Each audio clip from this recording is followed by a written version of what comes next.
and welcome to the first game of this doubleheader between the Forestbrook Mallards and the Palmetto Generals as we are underway. The first batter of the day is Max Malilla as he has a 2-2 count on him. That pitch is a ball low and away, and it's a full count now to Malilla, the shortstop. We'll get you the starting lineups for the Mallards in just a second. As that pitch is popped foul out of play, and it'll remain a full count.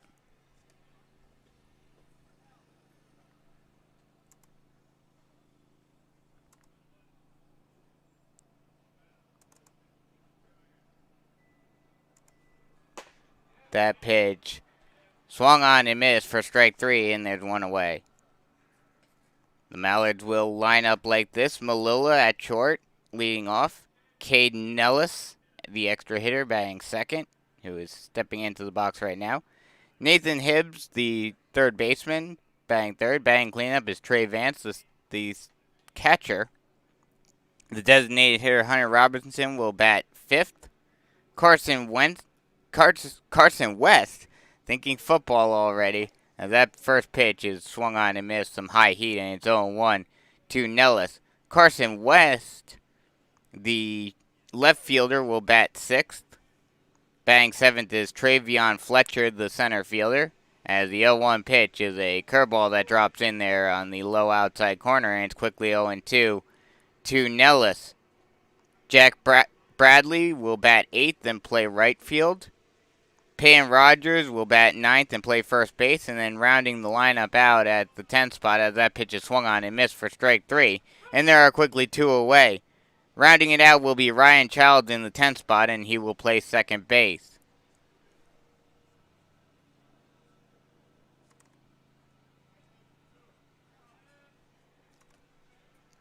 That'll bring up the number 3 hitter. That is Nathan Hibbs. The first pitch to him is a strike at the knees, and it's quickly 0-1 to Hibbs. The starter for the Generals today, as he gets set and deals quickly 0-2. Starter for the Generals is McKinley Scott, and he's gotten this one off to a very quick start. The 0-1 is a ball outside, and it's 1-1.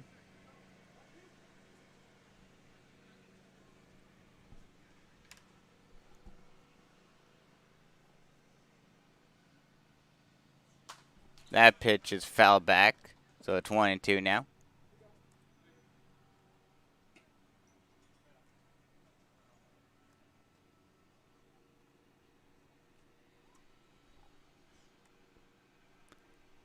The 1-2 offering will be coming in just a second, and here it comes, and that ball is popped high down the left field line, but we'll get out of play, and we'll do it all over again at 1-2.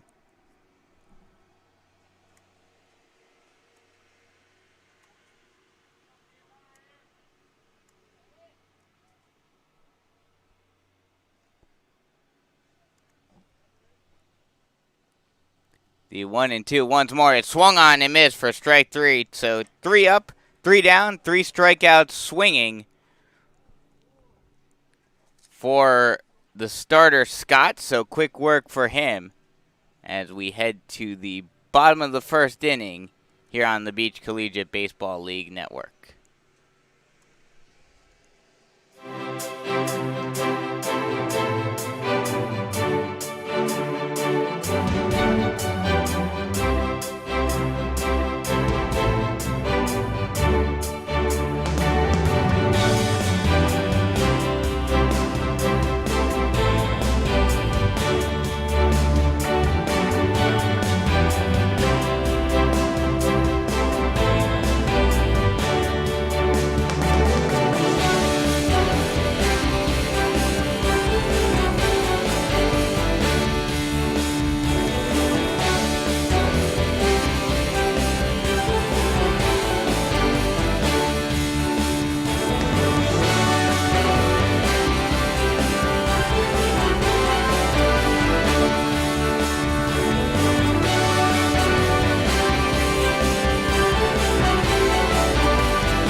Welcome back as we get set for the bottom half of the first inning. As the first pitch is fouled off to Lucas Costello, and it's quickly 0-1.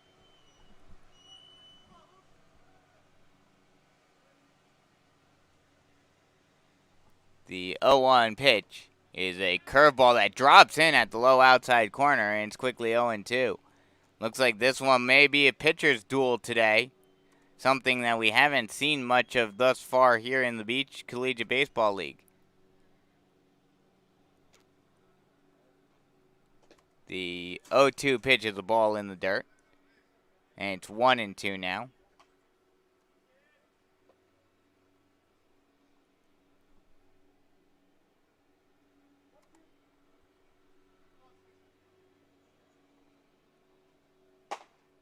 The 1-2 pitch is a ball, low and away, and it's 2-2.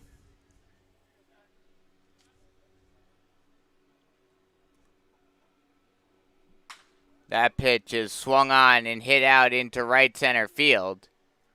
Excuse me, just straight away right, and that will be caught by the right fielder. And there's one away.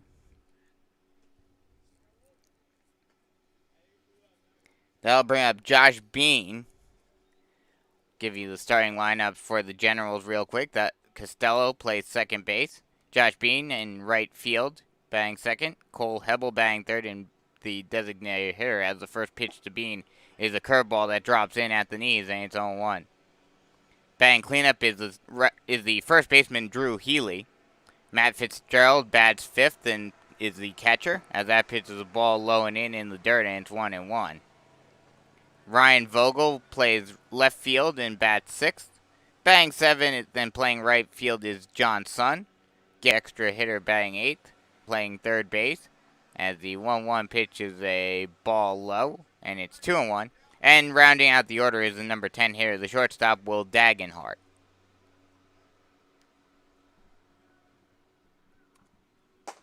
As the 2-2 pitch is a ball outside, and it's a full count now. The payoff pitch, ball low, and he'll work a walk. The first base runner of the day for either team. That'll bring up the designated hitter Cole Hebel.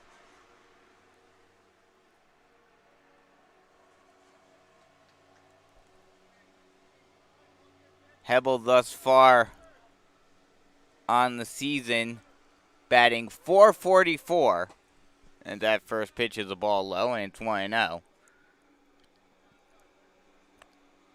Hebel has 1 home run, 3 RBI, and 3 runs, so he's been pretty productive thus far this season. That pitch was a ball low. It's 1-1. 1 on, 1 out, and a 1-1 count as that pitch is up and in. 2-1.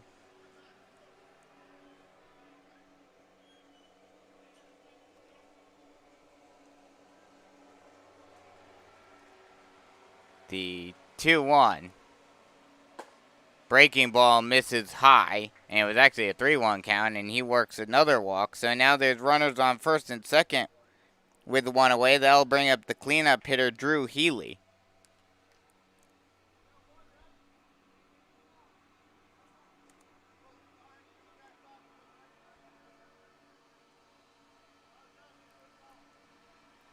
Healy also batting .444 on the season thus far, with 2 home runs already on the season, 9 runs, 5 runs, 9 RBI. As that pitch is a strike at the knees, and it's quickly 0-1 to Healy.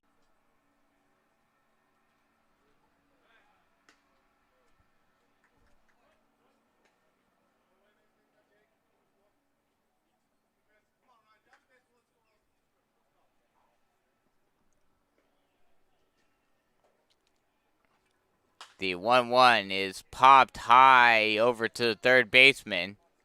Ranging over, almost lost it, but is able to make the catch. Is the third baseman for the final out of the inning. But not before the Generals put a run in and take a 1-0 lead as we head to the top of the second inning here on the Beach Collegiate Baseball League Network.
Welcome back as we get ready to start the top half of the second inning. Middle of the order due up for the Mallards, as it will be Trey Vance, the catcher, who will step in to lead off this inning.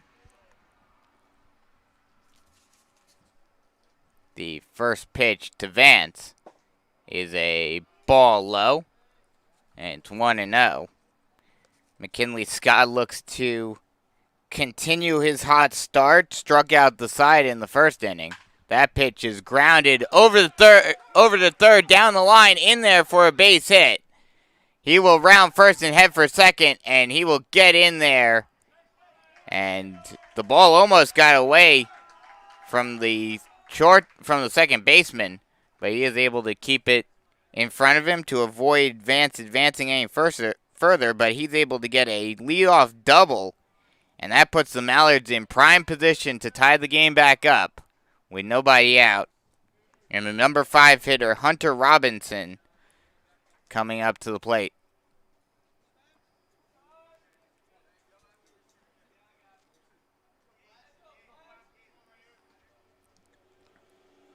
The first pitch to Robinson, ball just low, and it's 1-0.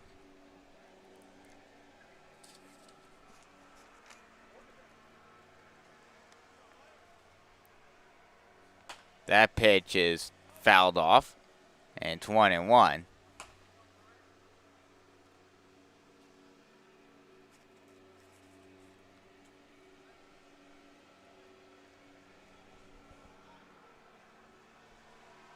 Long look in for Scott. The 1-1. Ball just inside on a changeup. And it's 2-1. McKinley Scott, this is his second game played. He came in relief earlier on, either yesterday or the other day, as the pitch is a ball up and away. 3-1 now. Has pitched 2 innings of work. Has not given up a hit or a run yet, and has had 5 strikeouts, so he's been very successful. Has had 2 hit by a pitch hits, however, and that's the first walk he's given up thus far this season. As Robinson works the 4-bagger, or works the 4-ball for the base on ball, and they're now runners on first and second with nobody out still, and that'll bring up Carson West. This pitch to West is bunted down the third base line, but it was popped up. The third baseman tried to dive for it, but could not quite come up with it, and that's strike number 1.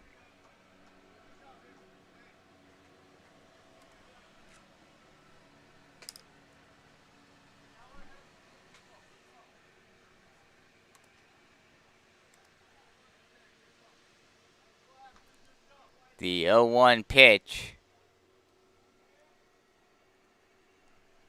to... And that ball's fouled off down the first base line. Now it's 0-2 to West. Scott out of Davis and Elkins College going into his senior season next year. Was 0-1 this season with a 6.23 ERA, 1.71 whip. As that pitch is a ball low and away. Now it's 1-2. Had 3 games played, 2 starts. So he's not completely unused to starting. As the 1-2 is a curveball, drops in there for strike 3. And there's 1 away. That's Scott's 4th strikeout already in this one. He has been having a great day with that breaking ball. And that'll bring up Trayvon Flower, excuse me.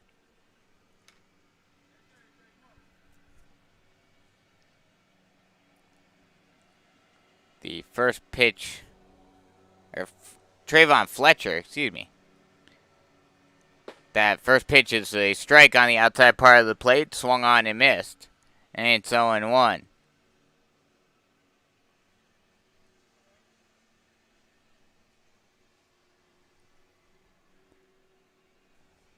That pitch by Sky is a strike on the low outside corner, and it's quickly 0-2, trying to get out of this 2 base runner no out at the originally Jam had got the first out already on a strikeout, now tries to get the second one. That pitch is on the low inside corner, called strike 3, and there are 2 away. 2 quick called strike 3s for Scott.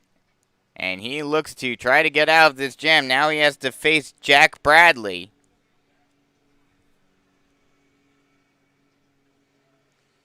The first pitch to Bradley, strike on the low outside corner. And it's quickly 0-1. Scott not unused to throwing lots of strikeouts. He had 10 in his 3 games played during the shortened college season. That ball is low and away in the dirt. It lost it for a second, throws it, and it gets away from the third baseman. And Vance gets in there safely on the wild pitch.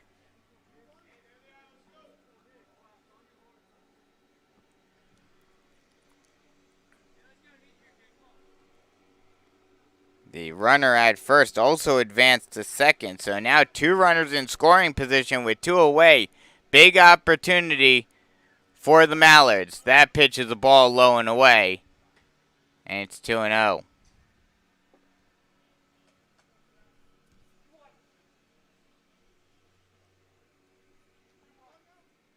2-1 count, excuse me.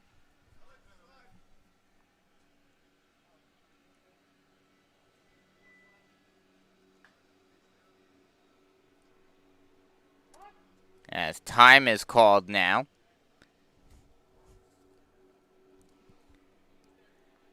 Jack Bradley thus far on the season has not gotten a hit yet in 2 plate appearances and 2 at-bats. So he looks to get his first hit on a big opportunity right here as that pitches the ball high. And it's a 3-1 count now. And for those of you who want to actually see the action, not sure how well it would sync up, but you can also go to the North Myrtle Beach Park and Sports Complex YouTube channel, and they have the video stream there, and you can sync it up to the broadcast and listen and watch at the same time as he works the walk. And now the bases are loaded, and something strange happened there. Not sure exactly what happened. The runners decided to try to go. The catcher lost it and then threw it down to third to get the runner at third. So no runs scored on the walk. The walk still counts. The ball got away from the catcher, and both the runner at second and third tried to advance. But the runner on third was thrown out. Or runner at second, was thrown out at third. So that will end the inning. So no runs on one hit, no errors, and two left on base. After 1.5 is 1-0 Generals here on the Beach Collegiate Baseball League Network.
Welcome back as we get ready to start the bottom of the second inning.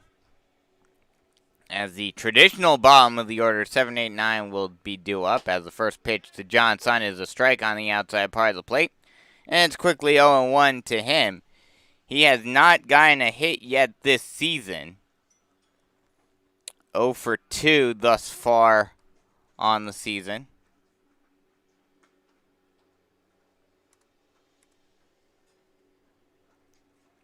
Johnson out of Utica College going into his sophomore season.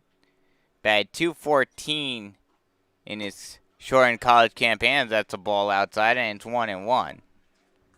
Had 1 run and 3 RBI.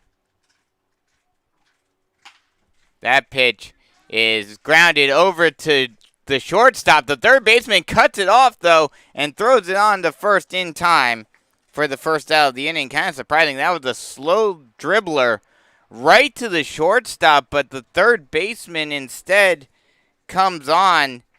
Hibbs just cuts it off instead and throws it on to first in time for the first out of the inning. That'll bring up the extra hitter, Garrett Dennis. His first pitch is a ball outside, and it's 1-0. That pitch is a ball outside, and it's 2-0. Garrett Dennis out of Arkansas Baptist. The 1-1, or excuse me, the 2-0 is a strike on a low outside corner, and it's now a 2-1 count. That pitch is swung on and missed for strike 2. And now it's a 2-2 count.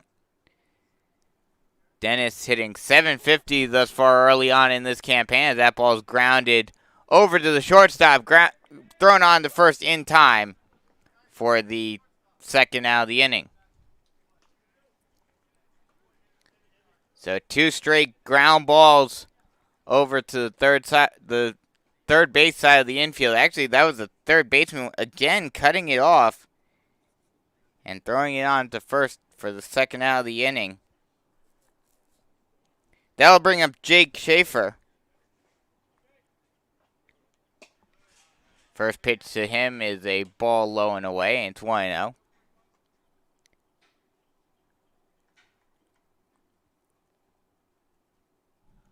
The 1-0 curveball just misses low, and it's 2-0. Jake Schaefer 0 for 3 on the season thus far.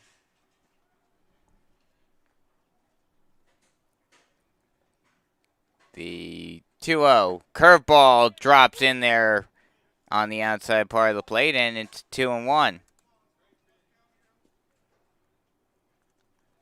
Jake Schaefer out of Central Methodist going into his junior campaign. That pitch is a ball low and away.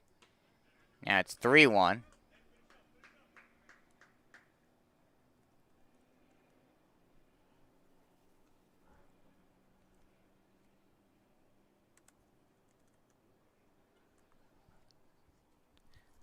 Long looking by Saffel.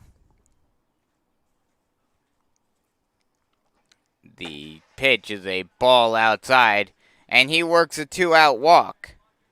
So now runner on first base with 2 away still, and that'll bring up Will Dagenhart. Dagenhart out of Methodist. He is going into his junior campaign batted .250 as that pitches the ball up and away on the corner for a strike. And it's 0-1. Batted .250 in the shortened campaign, 7 runs. That pitch is chopped over to the shortstop, flipped over to second in time for the final out of the inning. So that'll do it for the bottom half of the second inning. We head to the top of the third with a 1-0 ball game here on the Beach Collegiate Baseball League Network.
Welcome back as the 9-10-1 hitters are due up for the Mallards. It will be Rogers, Child, and Malilla due up.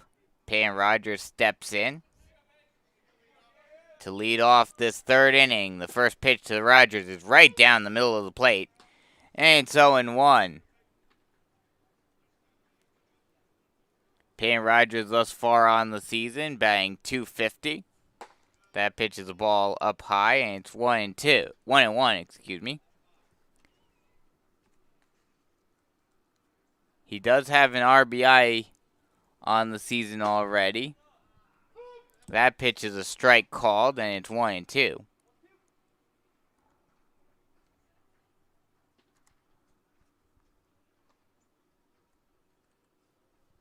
The 1-2 is swung on and missed on a ball in the dirt.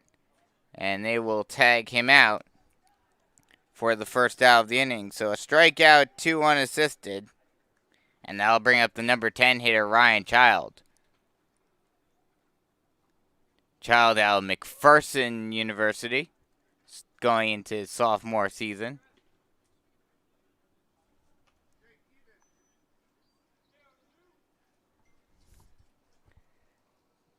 The first pitch to Child is a ball up and away.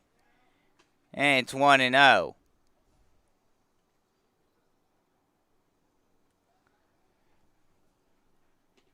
Child has not had a hit yet thus far on the season. That pitch is a ball low. 1-1. Has had one at bat thus far. 3 plate appearances. Was hit by a pitch once and walked once. That pitch is a ball. It's 2-1 now.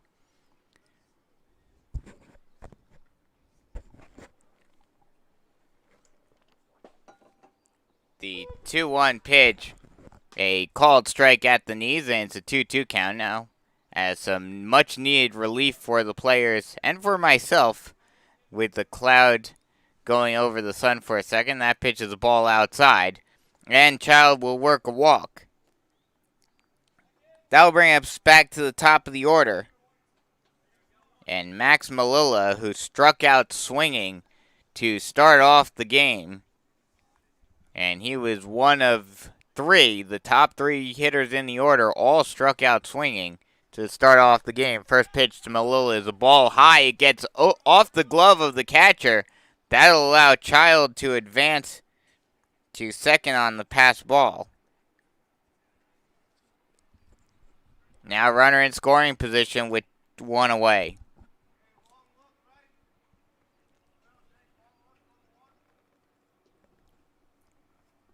The 1-0 pitch to Malilla is a strike on the low outside corner. And it's 1-1. Malilla has not gotten a hit on the season, as that pitch is popped high over towards the dugout. We'll see if it stays in play, and it does. Healy is able to make the grab for the second out of the inning. That'll bring up Caden Ellis, who also struck out swinging. One of 3 consecutive strikeouts for McKinley Scott to start off this ball game.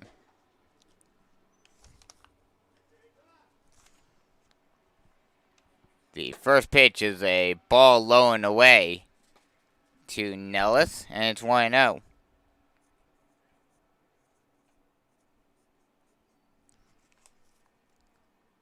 The 1-0.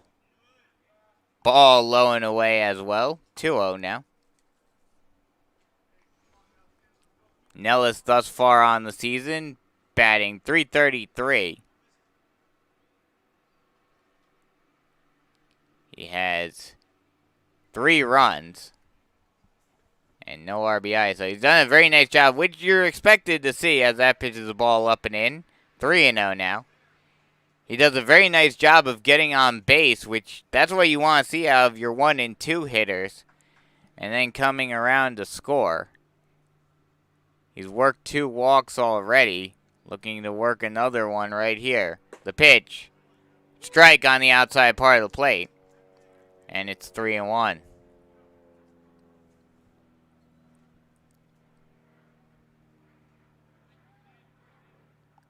The 3-1 offering. Low outside corner, and we've got a full count. Oh, wow. Oh, excuse me. That was actually... Oh, never mind.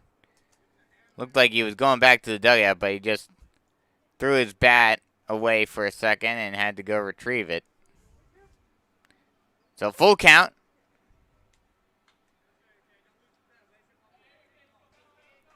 The payoff pitch. Swung on and missed for strike 3. And that'll end the inning. So no runs on no hits, no errors, and 1 left on base. After 2.5, it's 1-0 Generals here on the Beach Collegiate Baseball League Network.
Welcome back as the top of the order is due up here in the bottom of the third inning for the Generals. It will be Costello, Bean, and Hebel. Lucas Costello 0 for 1 today thus far with a fly out to right. The first pitch is a curveball that drops in on the outside part of the plate. And it's 0-1. Saffel has been very productive thus far today. That ball is flown out, grounded over to the second baseman, shortstop. And he will throw on to first for the first out of the inning. So a 6-3 to start off the third inning. That'll bring up Josh Bean, who walked in his first plate appearance. That pitch is a ball low, and it's 1-0. And then eventually came around to score for the only run of the game thus far. The pitch is swung on and grounded up the over to the shortstop, thrown on the first. He did not able to get it over. It's actually an errant throw. It will go into the dugout, and that will allow Bean to get over to second. So now a runner in scoring position with one away, and that will bring up Cole Hebel. So count that as an E6. Hebel now gets up. He has not had an official at bat yet. He worked a walk in his first plate appearance.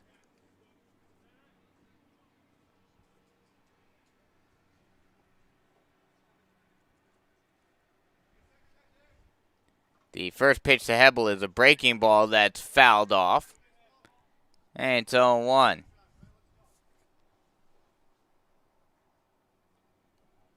Hebel batting .444 already this season. Has been very good at the plate thus far. The 0-1 is grounded through the hole into left field. Rounding third and heading for hole. The coach tried to heed the sign, and he gets gunned down. And the manager is not happy about the call.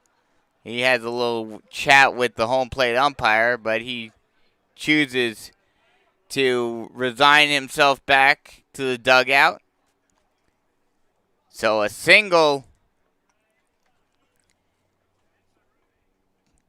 and Hebel was able to get over to second on the throw. So now there are two away. That brings up the cleanup hitter, Healy. Runner on second, two away. The first pitch to Healy is a ball low and away. It gets past the catcher, but he's able to get it quickly enough to hold Hebel at second.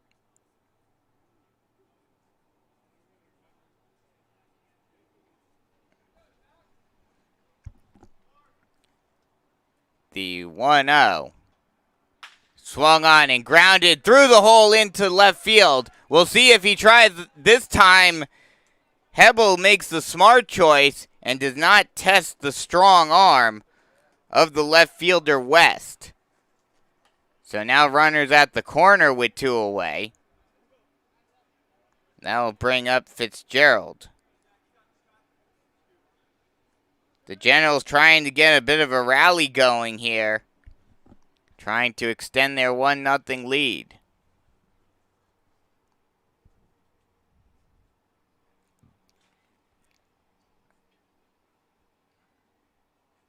The first pitch is a ball outside, 1-0 to Fitzgerald, who reached on an error by the first baseman in the first inning, but then did not advance any further. That's a good changeup that drops over the bat of Fitzgerald. And it's on 1-1, excuse me. The 1-1 pitch is swung on and grounded over to the third baseman, thrown on to first in time for the final out of the inning. So no runs on two hits, one error, and two left on base. And after 3 full, it is still 1-0 Generals here on the Beach Collegiate Baseball League Network.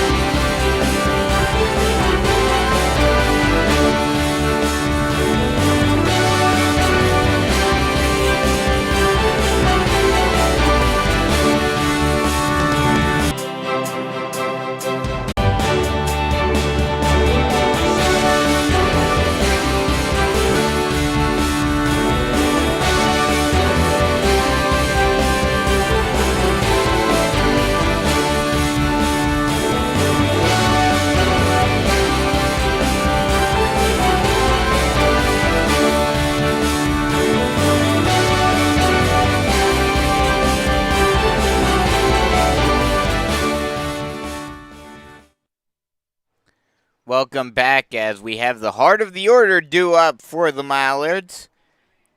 3, 4, 5, Hibbs, Vance, and Robinson all due up. Nathan Hibbs steps in. He had his first at-bat be a strikeout to end the first inning. And the first pitch is a strike right down the heart of the plate, swung on and missed. And it's 0-1. Kinley Scott has had a very productive day thus far. The 0-1 is a strike on the inside part of the plate, and it's quickly 0-2.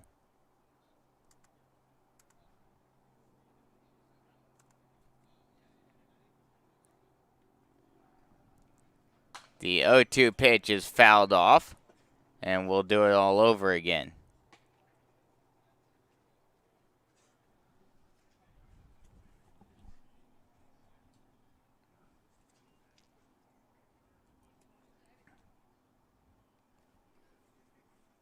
And one thing to note, as the 0-2 pitch swung on and fouled off, and we'll do it all over again. And I'm just as I'm about to say this, he's having an at-bat that he has to battle through, and he has to throw a couple of pitches. But in spite of throwing 7 strikeouts, as that pitch is fouled off again, and we'll do it all over again. In spite of throwing 7 strikeouts, a lot of those strikeouts were 1, 2, 3 strikeouts. He has not had to work very hard against these Mallards batters. And as a result, his pitch count has been kept down. As he gets another strikeout, that's his 7th of the day. Or excuse me, his 8th of the day. And that'll bring up the cleanup hitter, Trey Vance, who has doubled thus far today. Got all the way to third, but was stranded there. The first pitch to Vance is the ball up and away, and it's 1-1. 1-0. So yeah, like I was mentioning, Scott has not had to use a ton of pitches, and that's what has allowed him to stay in this one. That pitch is a ball out. Oh, no, called strike right on the outside edge. And it's 1-1. The 1-1 offering. Swung on and grounded over to the second baseman. He bobbles it, but is able to keep it. And he gets the speedy Vance out at first. And there are 2 away. Almost pulled Healy off the bag. The throw was a little off, but Healy was able to keep his foot on the bag and get the second out of the inning. That'll bring up the number 5 hitter, Hunter Robinson. He worked a walk in his first play appearance. First pitch is swung on and driven out into straightaway center field, and that'll get in there for a 2-out single. He just took that one right back where it was pitched, right back up the middle, through the gap into center field. So that'll bring up Carson West. He is 0 for 1 today. He struck out looking back in the second. as a pickoff throw over to first base, keeping Robinson close. That pitch is swung on and hit out into left field. That'll get all the way to the wall. Oh, no, excuse me, that'll get caught by the left fielder. And there's the final out of the inning. So no runs on one hit, no errors, and one left on base. After 3.5, it is still 1-0 Generals here on the Beach Collegiate Baseball League Network.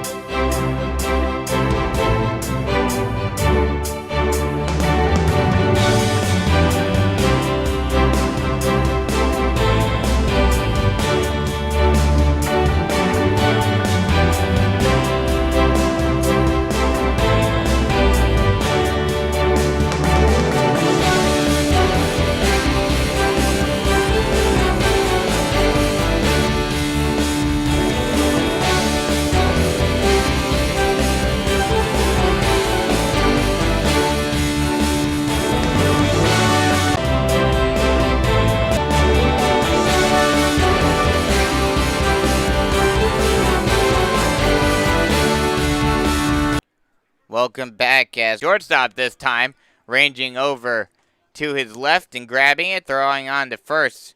Malilla gets Sun out at first. So 6-3 to get the first out of the inning. That'll bring up Garrett Dennis, the extra hitter. The first pitch to Dennis. Ball low and away.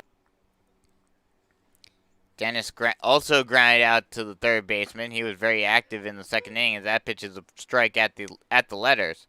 And it's 1-1. That pitch is a strike at the knees. And it's 1-2. Working very quickly is Saffel. Ball just off the plate outside. And it's 2-2. The 2-2. Ball low and away, and we've the payoff pitch. Swung on and fouled off. And we'll do it all over again at 3-2.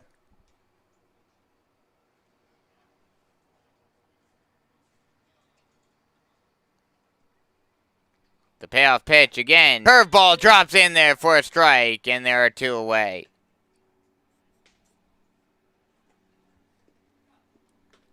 Two outs, and that'll bring up Jake Schieffer. He is he has not had an official at bat today. Worked a walk back in the second inning.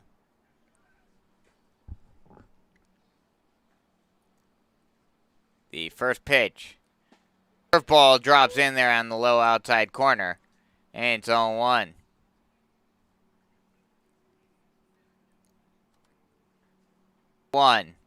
Ball in the dirt, and it's 1-1.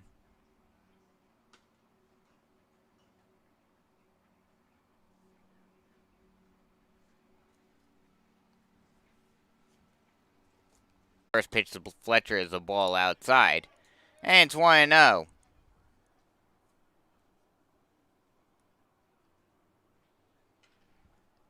It over to first in time. Great running attempt. Tried to field it barehanded and flick it over to first, but just could not get it over to get the speedy Fletcher in time. So a leadoff single for Fletcher, and that'll bring up Jack Bradley. Pickoff throw over to first base, but Fletcher is able to get in safely. Is the Surfside Stingrays and the Rolling Stars.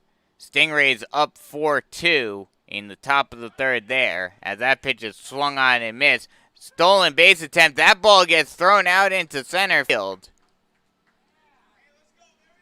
And that'll allow Fletcher to get in there safely at second base. So runner in scoring position now.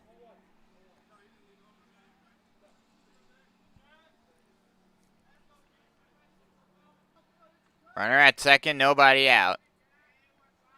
wind up and the deal. That ball is grounded over to the first baseman. He's able to field it cleanly, step on first base for the first out of the inning, but meanwhile Fletcher is able to move up to third. So now runner on third base with only one away. And that'll bring up Payne Rogers.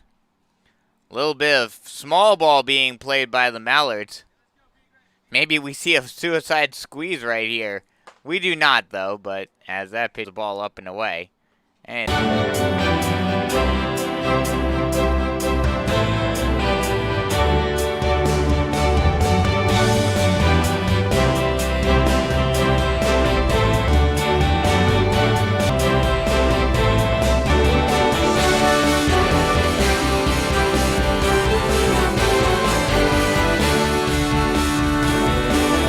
over towards the shortstop, he will field it and make the catch for the first out of the inning. Popped high right in the center of the infield, and the shortstop Malula was able to range over and make the catch.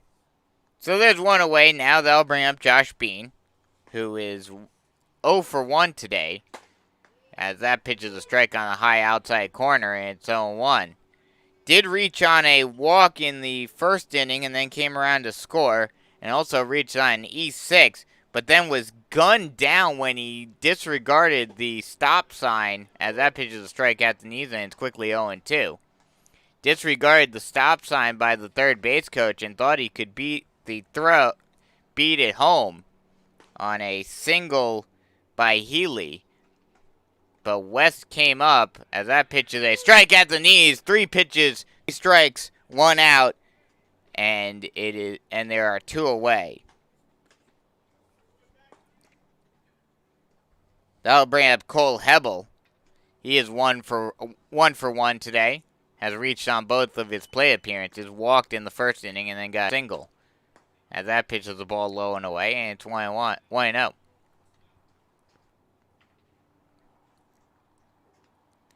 The 1-0. Breaking ball hits the outside part of the plate. And it's 1-1.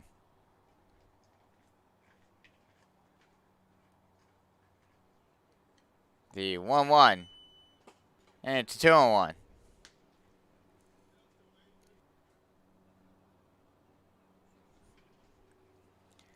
The 2-1 offering. Ball low and in. 3-1.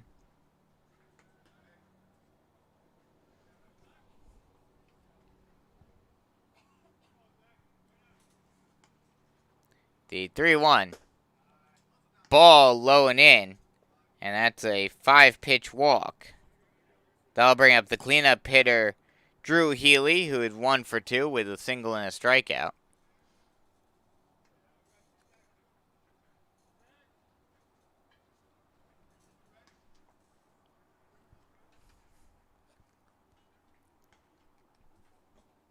The pitch to Hebel is popped high down the right field line, but that will get out of play. And it's 0-1.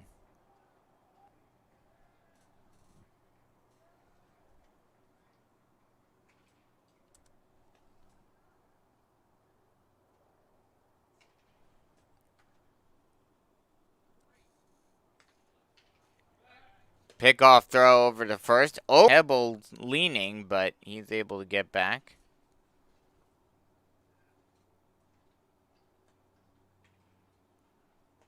Pickoff throw over to first, but Hebel's able to get back. The pitch is swung on and fouled off.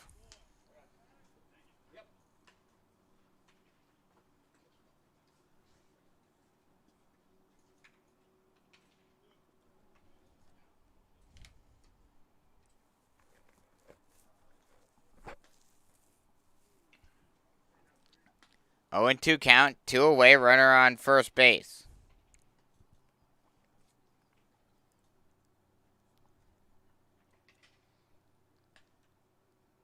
And the pitch. Welcome back as we get the top of the 6th inning started. The top of the order due up for the Mallards, as the first pitch is a strike. Second pitch is also a strike. That ball's grounded over to the shortstop, fielded by Dagenhart, thrown on to first in time for the first out of the inning. Malilla, the leadoff hitter, grounds out to short to start off the top half of the sixth inning. Not 100% sure if there was any technical issues, if I was on the air or not, but if there was no audio, I apologize. Had some technical issues, but now we are back on, as now the number 2 hitter is due up, Caden Ellis. First pitch is a ball low, and it's 1-0. He has struck out twice today, both times swinging. The 1-0 ball outside, and it's 2-0.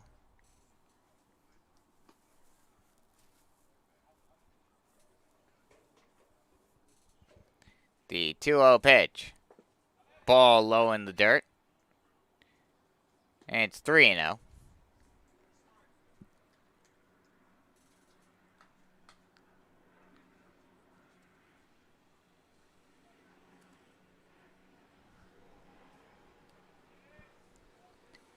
The 3-0 breaking ball missed up and in, and a 4-pitch walk for Caden Ellis. Now there's a runner on first base with 1 away.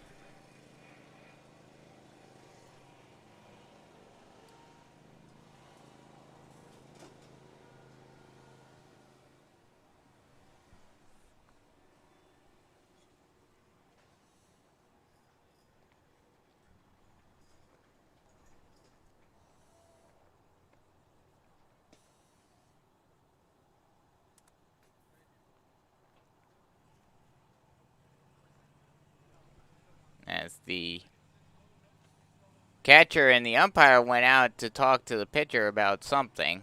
Not 100% sure what it was. But we are just about set to get underway again as Nathan Hibbs steps in. He is 0 for 2 today with 2 strikeouts. The first pitch is swung on and missed on some high heat, and it's quickly 0-1.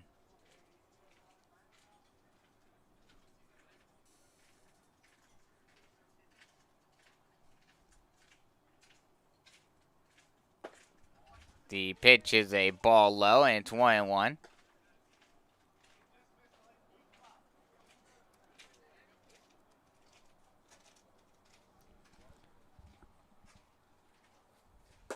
The pitch is a ball outside, and it's 2-1.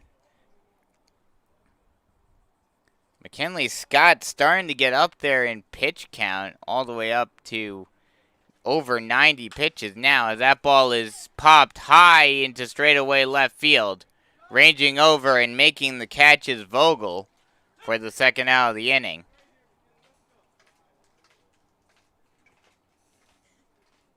So there are 2 away now. That will bring up the cleanup hitter Trey Vance, who's 1 for 2 today. Has a double.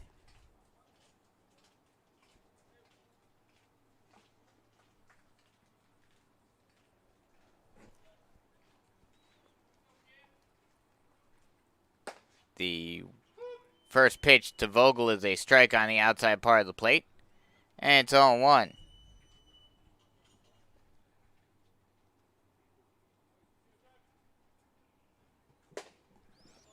The 1-0-1 is a ball low, and it's 2-1, or excuse me, 1-1.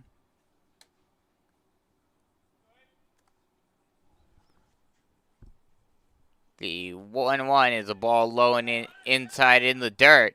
And a block attempt by the catcher, Fitzgerald, is unsuccessful, as Caden Ellis is able to get into second on the wild pitch.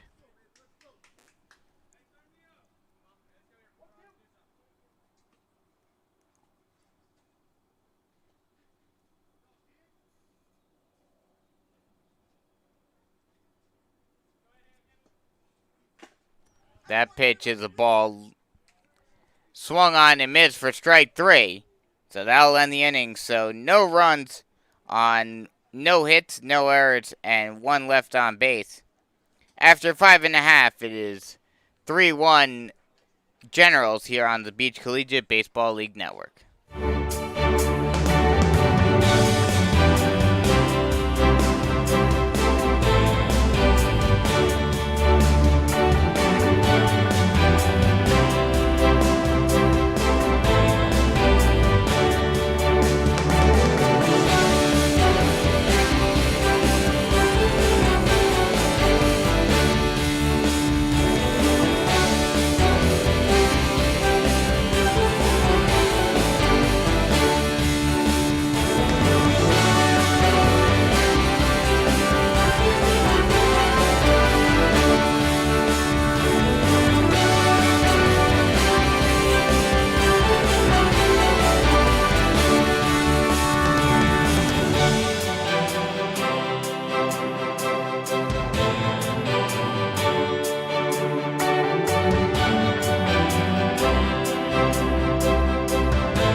Welcome back as we head to the bottom of the 6th inning.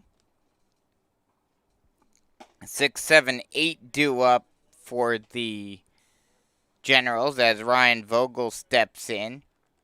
He is 1 for 2 with a solo shot home run back in the 4th inning.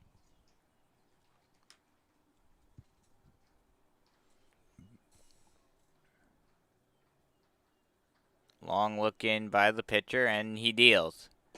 That is a ball outside. It is 1-1 as we have a new pitcher for the Mallards. He is number 23, Justin Keller.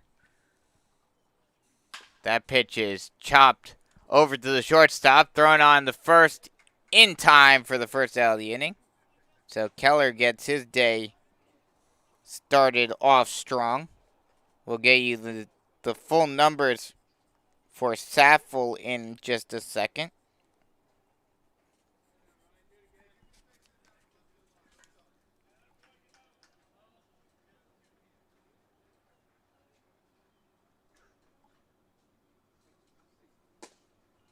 That pitch is a ball outside. It's 1-0 to John Sun, who is 0 for 2 today with two ground outs.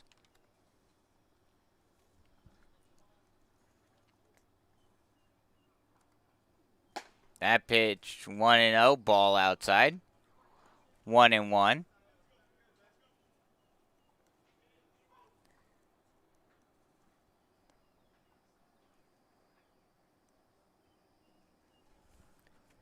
The 2-1 is a ball outside. 3-1 now.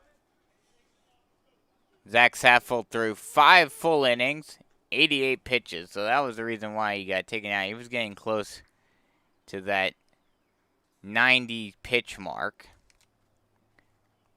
Gave up 6 hits, 3 runs, all those earned runs, 4 strikeouts, and 4 walks. And he is on the hook for the L if this lead holds where it is, as that pitch is ball 4. And John Sun works a walk. So runner on first base with 1 away. That'll bring up Garrett Dennis. He's 0 for 2 today with a strikeout and a ground out.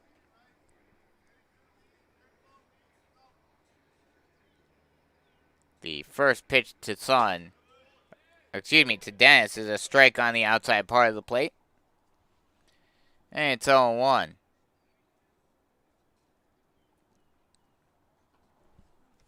That 0-1 pitch is a ball high. And it's 1-1. Aces are wild here. 1 on, 1 out, and a 1-1 count in this 3-1 ball game. Pitch swung on and hit out down the left field line, but that will get in there for a base hit. Rounding second and heading for third and getting gunned down again. Another great throw by West. And the runner at Sun gets gunned down at third. Dennis does get the single. He will advance to second off of the throw. So runner at second with 2 away now.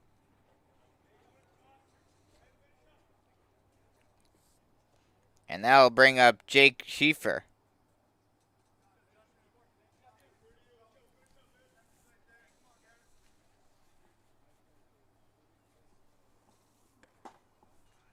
As that pitch is a ball low. And it's 1-0. West has had a great job out there, has done a great job defensively out there in left field. As a balk, I believe, will be called. Yes, they will call a balk. And that'll move Dennis over to third. So runner on third base now with 2 away. And an opportunity for the Generals to extend their lead. That pitch is fouled off. And it's 1-1. But like I mentioned, West has done a great job out. Carson West has done a great job out in left field. Has had 2 cannon throws to get 2 runners out. First at home and now at third base. That pitch is a ball outside. And it's a 2-1 count now. And that's exactly what you want to see. You know, the old adage goes, pitching and defense wins championships. And that's what the Mallards have been looking to do today. That pitch is a ball up and in. They need, pitching and defense, though, it can only get you so far. I mean, as that pitch is swung on and grounded down the third base line, that'll get in there for a base hit. That'll score 1 run. But it will only be a single. So an RBI single for Schieffer. And now it's a 3-1 ball game. That'll bring up the number 10 hitter, Will Dagenhart.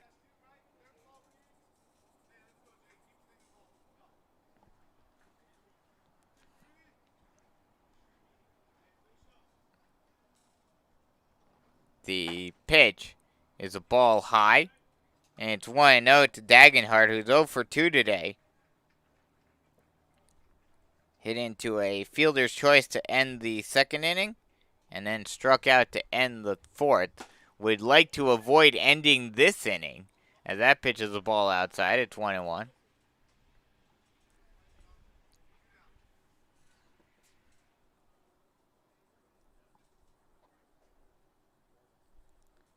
The 1-1. Ball inside, 2-1.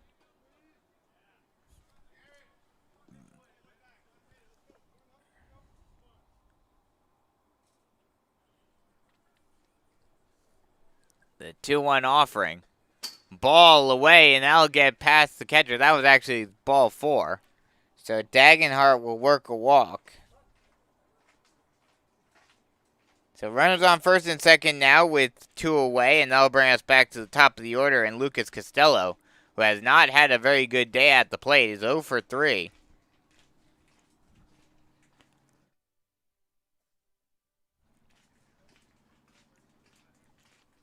As the catcher now chats with the umpire about something.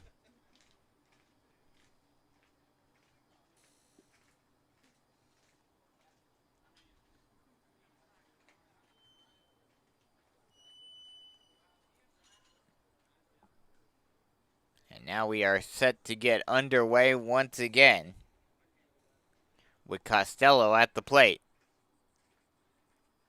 The first pitch Strike on the outside part of the plate, and it's 0-1.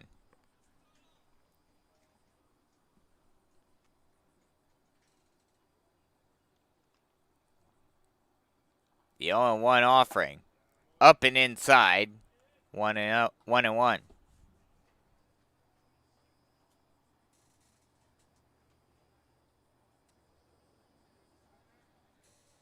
The 1-1. Up high, and it's 2-1 now.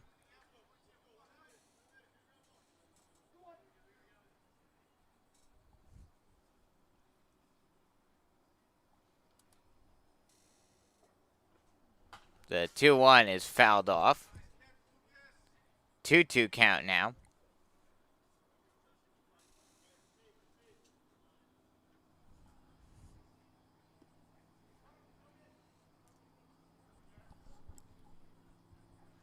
The 2-1 offering swung on and missed. And that's actually strike 3. So that'll end the inning. But not before 1 run scores on 2 hits, no errors, and 2 left on base. After 6 full, it is 3-1 Generals here on the Beach Collegiate Baseball League Network.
Last chance for the Mallards in the first game of this doubleheader, as the 5, 6, 7 hitters are due up.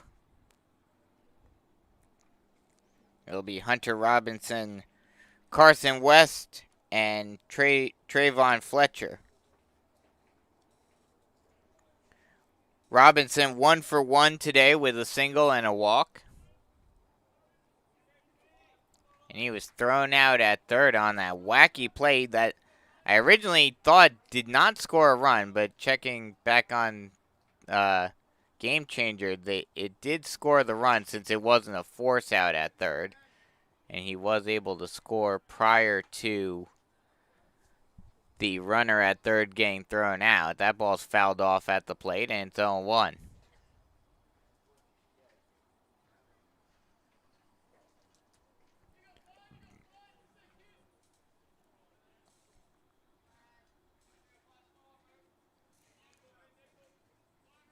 The 0-1 pitch. Strike on the outside part of the plate, and it's 0-2.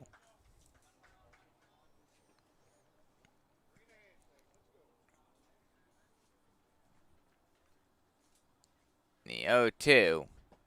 Ball in the dirt, and it's 1-2. McKinley Scott trying to go the distance here.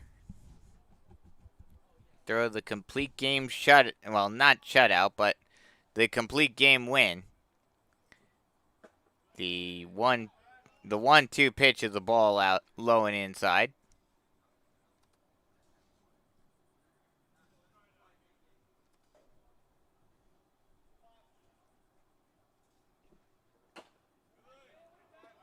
That pitch is fouled off.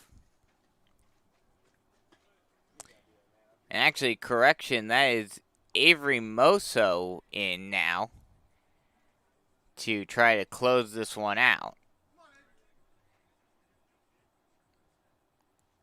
The pitch swung on and popped high in the center of the infield, ranging over and making the catch is the third baseman Schaefer. And there's one away. That'll bring up the number 6 hitter Carson West, who has had a great day defensively out in left field, but has not had that great of a day at the plate. Is 0 for 2 with a strikeout and a flyout. He'll look to put a charge into this one to try to keep the Mallards in this one. As that pitch is a strike, swung on and missed, and it's 0-1. Some final stats for Scott. He went 6 full, threw almost 100 pitches, 97. Gave up 3 hits, 1 run, 11 strikeouts, and 4 walks. The pitch, ball low in the dirt, and 21.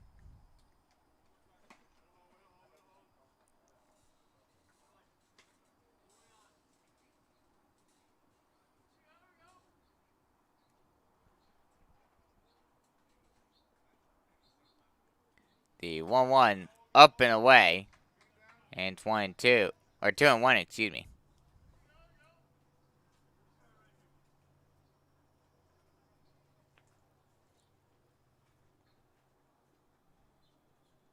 The 2-1 breaking ball drops in there for a strike, and it's 2-2.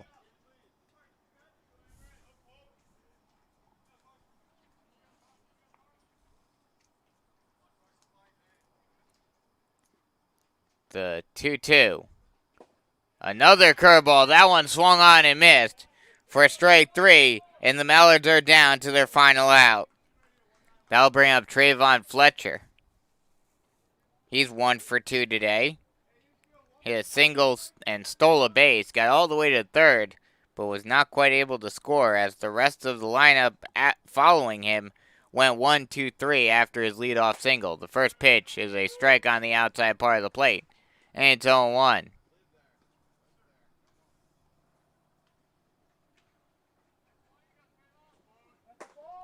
And they're going to call a balk, so that'll allow the runner to advance to second.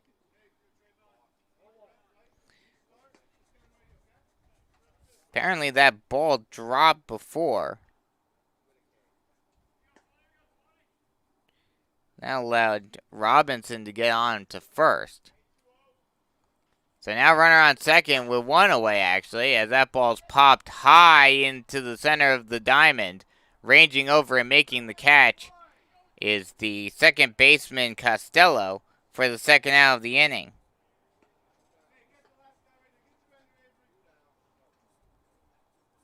So now there are 2 away, and that'll bring up Jack Bradley. He is 0 for 1 today.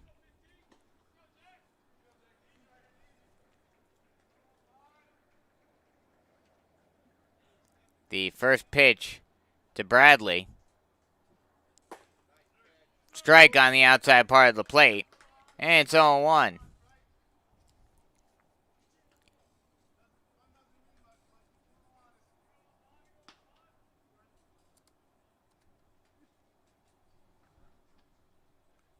The 0-1 pitch. Ball low, and it's 1-1. Avery Moso of St. Anselm's College going into his sophomore season. There's an 80-mile-an-hour fastball, 70-mile-an-hour curveball, and a 65-mile-an-hour change. Tried to drop a fastball right there at the knees, but just missed. And it's a 2-1 count.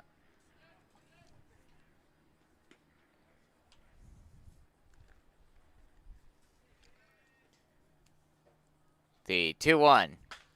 Swung on and hit up the middle. Shortstop grabs it, throws on to first. in time for the final out of the game. And that'll do it. That'll end the ball game with the final score being 3-1. Generals win the first of this doubleheader.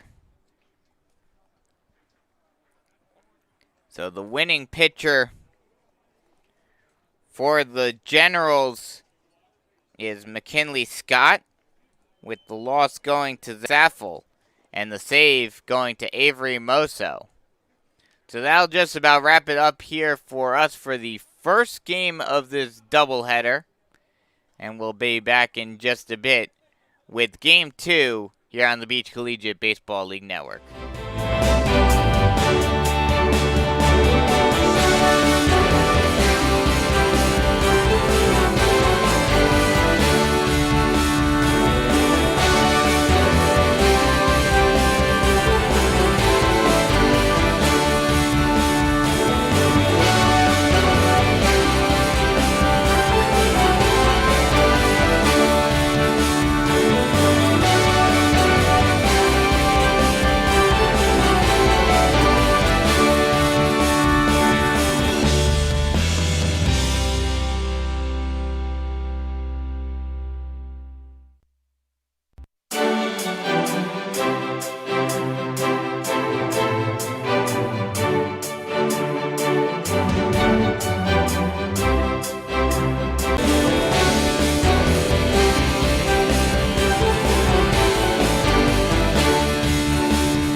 Hello and welcome back as we get the second game of this doubleheader started, as the first pitch is a ball up and away to Cole Nellis, and we are underway here for game 2 as the 1-0 pitch is a ball up high, and it's 2-0.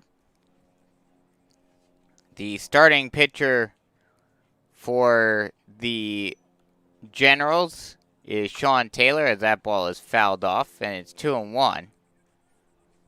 We'll get you all the pertinent information in just a second when we get the opportunity to.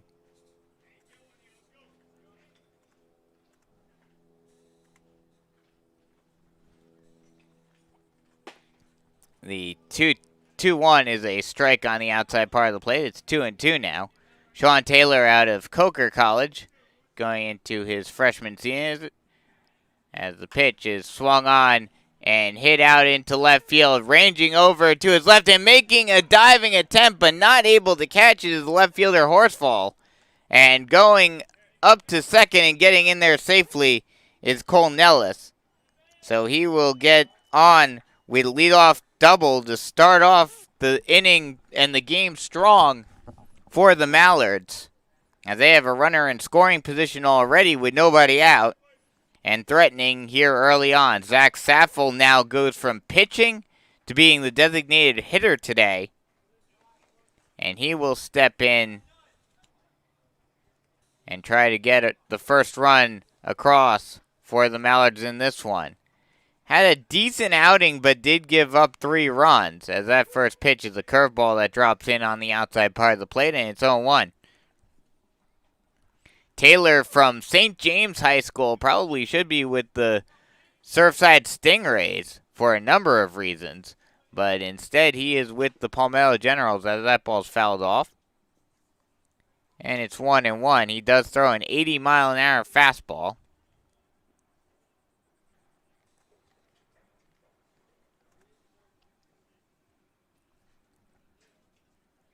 As the 1-1 pitch about to come. And he deals, and that pitch is a ball outside. And it's 2-1. This is his second appearance. This did pitch 1 inning thus far. Does have a win already on his ledger, as that pitch is swung on and missed for strike 3. And there is 1 away. Hitter today. Vance did play in the last game. He went 1 for 3 with a double and a run scored. So would like to improve upon that. Maybe get an RBI right here with the runner in scoring position.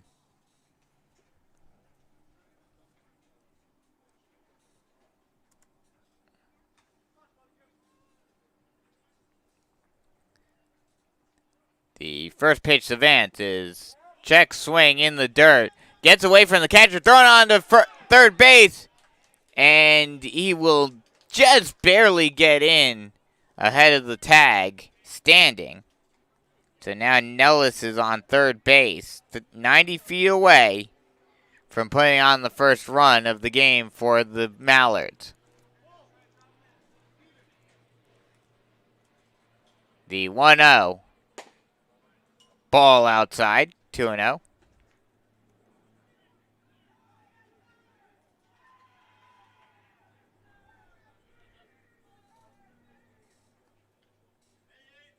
The 2-0 swung on and missed, 2-1.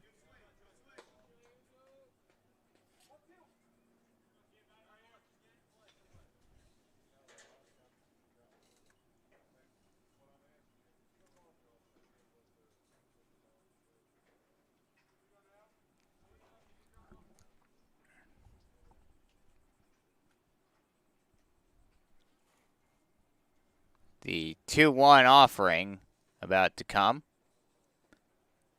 And that's low and away in the dirt. 3-1 count now.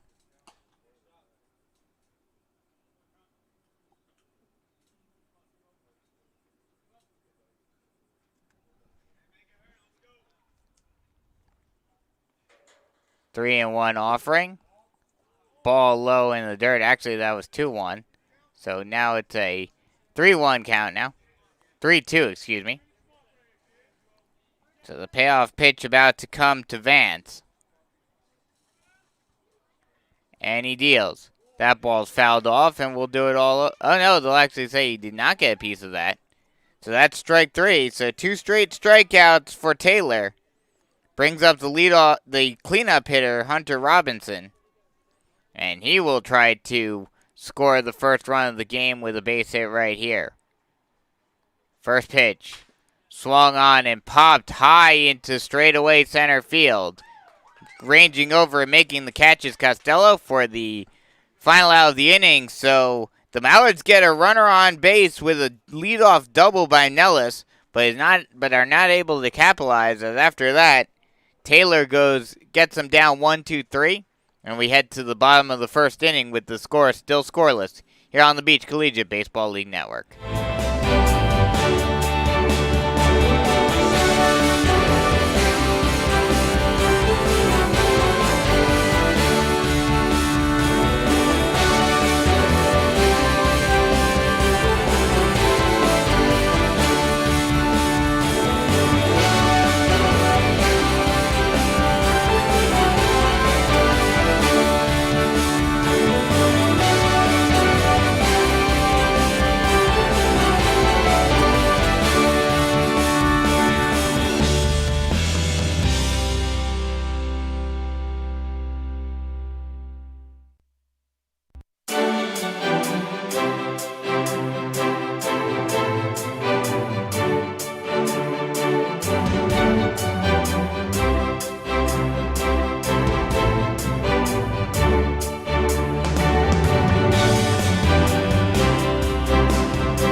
Welcome back as we head to the bottom of the first inning.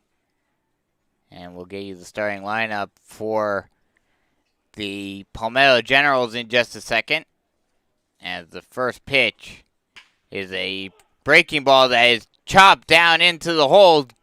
Thrown on the first in time by Grimm, the shortstop, for the first out of the inning. Nice job by Grimm, ranging to his right and making a strong throw across diamond. And getting the speedy... Oh, no, they're actually going to call him safe. Just barely beat the throw. So there's a runner on first base with one away. That was Lucas Costello who got the leadoff single. And he also played in the last game. That'll bring up Austin Burgess, the number 2 hitter. The first pitch to Burgess is a ball well outside. And it's 1-0. It'll be Costello, Burgess, Drew Healy, the designated hitter in the 3 spot. The third baseman, Cole Hebel, in the cleanup spot. As a changeup drops in there, stolen base attempt, and he gets in there safely. So single, stolen base, gets a runner in scoring position already for the Generals as they look to sweep the Mallards here in this 2-game set doubleheader.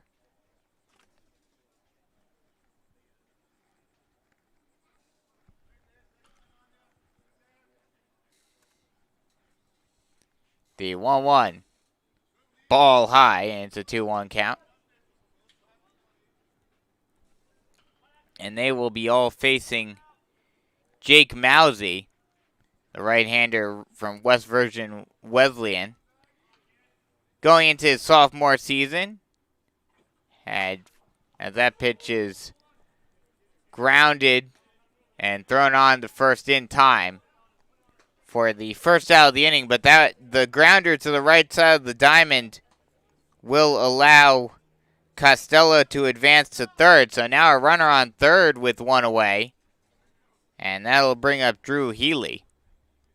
Like I mentioned, Mousy out of West Virginia Wesleyan appeared in 3 games, no starts, no wins or losses or saves, 4.82 ERA. That pitch is a ball low in the dirt, and it's 1-0. 4.82 ERA, 1.76 whip. Had 10 strikeouts and 5 walks in his freshman season.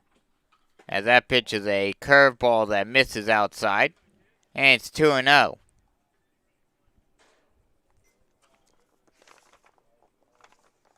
Healy went 2 for 3 in the last game, so he looks to continue his hot hitting right here and get the first run on the board for the Generals. That pitch misses low.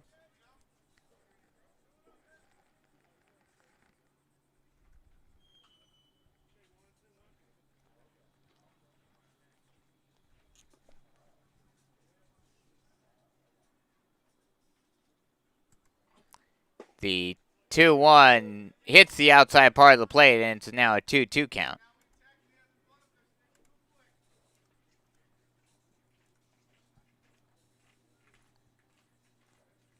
The 2-2. Breaking ball just misses off the outside part of the plate, and that was actually a 3-2 count, so that's a walk. So runners on the corner now with 1 away. That'll bring up the cleanup hitter, Cole Hebel.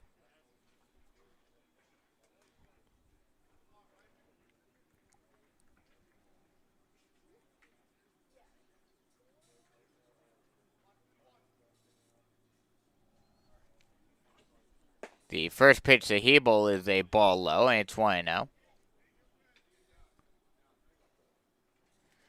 A quick little update for you guys. Top 6 Stingrays lead the Rolling Stars. They're still in their first game of the day.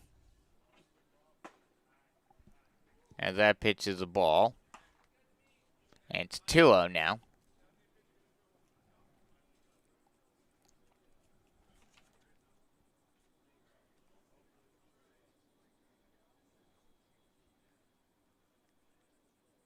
The 2-0 pitch.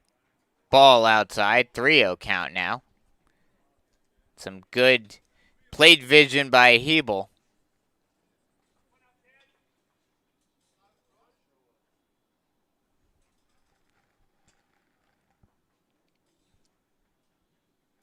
The 3-0 strike on the outside part of the plate, and it's 3-1.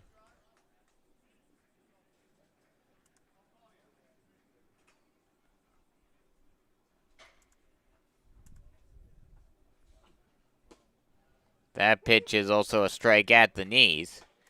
And it's now a full count.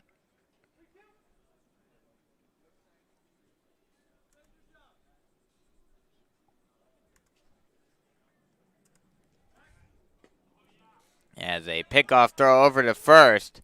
Thought about going was the runner at third. Costello thought about going off of the pickoff throw, but decided against it and went back to third. Runner is at the corners, 2-1 away. And the pitch. Swung on and grounded into the hole, or, excuse me, over to the...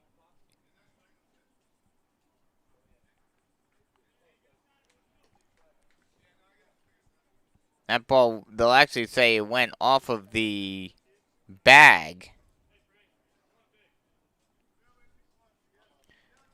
Excuse me, no, that will be a ground ball out. So 2 away now. The first pitch to Frank Yakovich is a curveball that drops in there for a strike, and it's 0-1. So 2 away, runners still on the corners.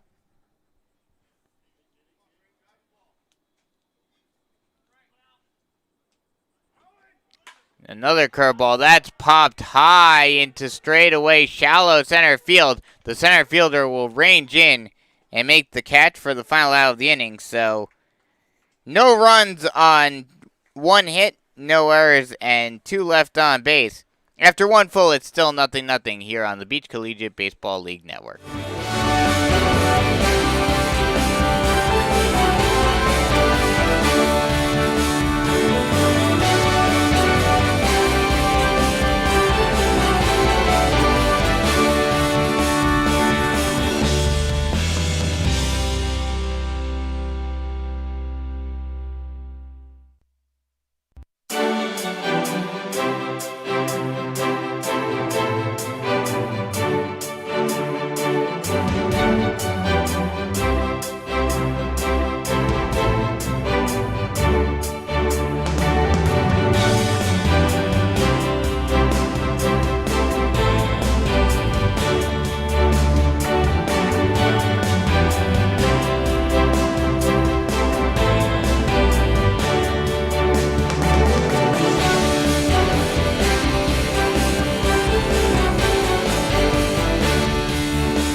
Welcome back as we head to the top of the second inning. The 5, 6, 7 hitters due up for the Mallards as Sammy Grimm steps in. The first pitch to him is swung on and chopped. Almost got over the head of the pitcher, but the tall righty Taylor reaches up and grabs it and then flips it over to first base in time for the first out of the inning.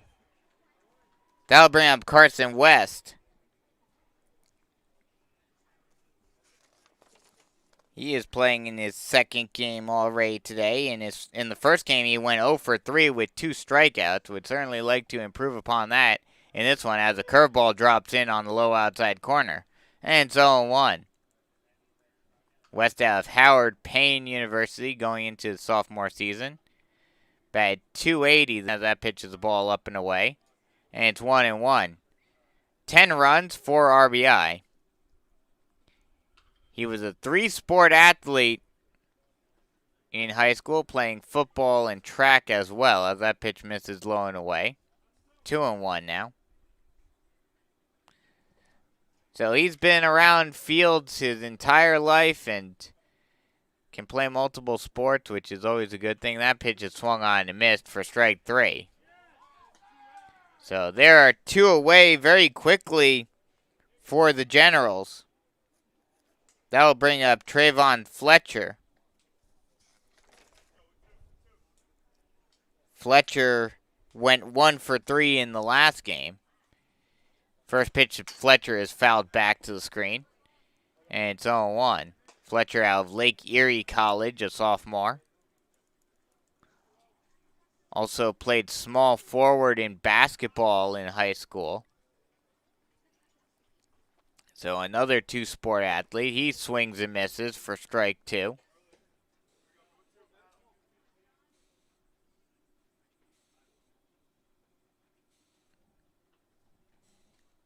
The 0-2. Strike 3 called on the low outside corner. So 3 up, 3 down, 2 strikeouts, and a 1-2-3 inning for Sean Taylor. Strong outing for him as we are through 1.5, still scoreless here on the Beach Collegiate Baseball League Network.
Welcome back as we have 6, 7, 8 due up for the Generals here in the bottom of the second inning as a curveball drops in on the outside part of the plate, and it's 0-1 to Ryan Vogel.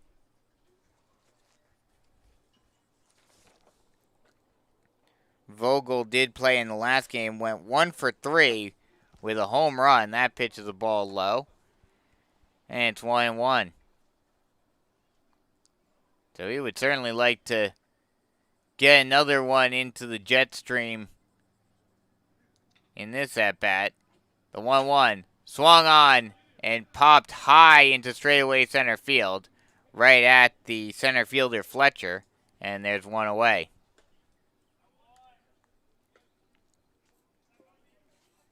That'll bring up Ben Horsfall.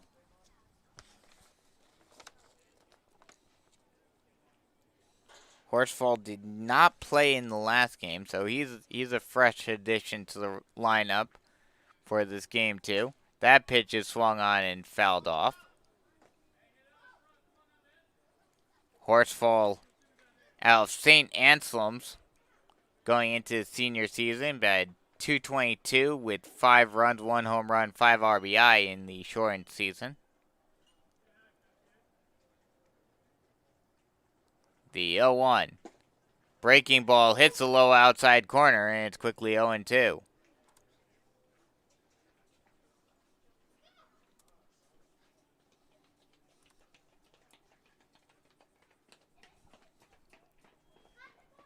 The 0-2. Ball just off the outside part of the plate, and it's 1-2. Horsfall thus far this season here in the Beach Collegiate Baseball League has hit 286. Breaking ball there is chopped over to the third baseman. High hop, thrown on to... Oh, actually, it was a line drive. It did not bounce. So it's a line out over to the third baseman, Robinson. And there are 2 away.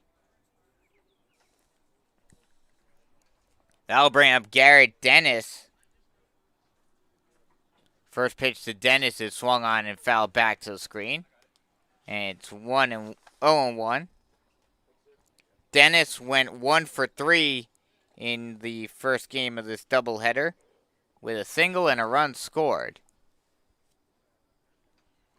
The 0-1, is ball inside. 1-1.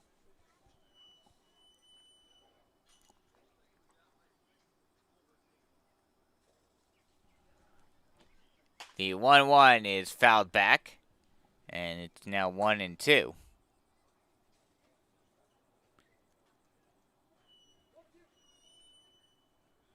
Dennis coming into this one was batting .571, so he's done a very good job thus far this season. That ball is chopped over to third. That'll get past the third baseman in there into left field for a base hit. And his hot hitting continues. Kind of a tough bounce for Robinson. We'll see how that one gets scored.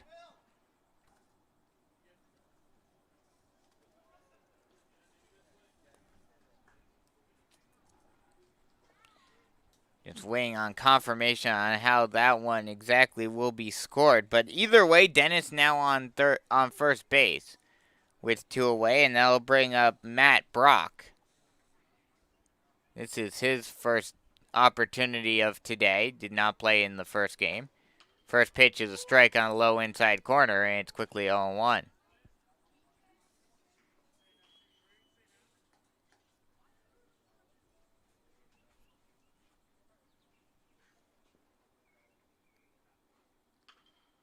The 0-1. Ball in the dirt. Oh, no, they'll actually say it hit him. So a hit by a pitch for Brock, and he will get on to first base. So runners on first and second with 2 away. That'll bring up Zach Kronk. They will call that a single. So Kronk now comes up with 2 away and a runner in scoring position. This is his first time playing today. That pitch is a strike on the outside, low outside corner, and it's 1-1.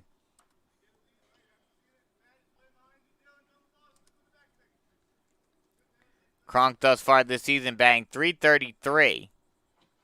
That pitch up and in, backs out of the way, 2-1.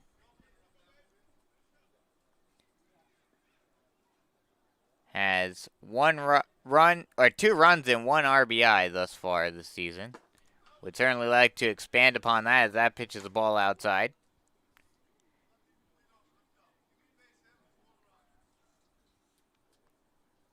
And it's a 3-1 count now.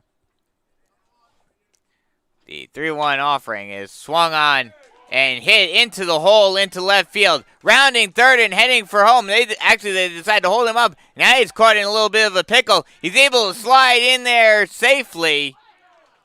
Oh, no, they're actually going to call him out. So Dennis gets caught up being in no man's land in between third and home. The strong throw by Wirt comes in, and they get him at third. So that'll end the inning with no runs on 2 hits, no errors, and 2 left on base. After 2 full, it's still 0-0 here on the Beach Collegiate Baseball League Network.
Welcome back as we get set to start the top half of the third inning. Bottom of the order, 8, 9, 10 due up for the Mallards. And let me just say,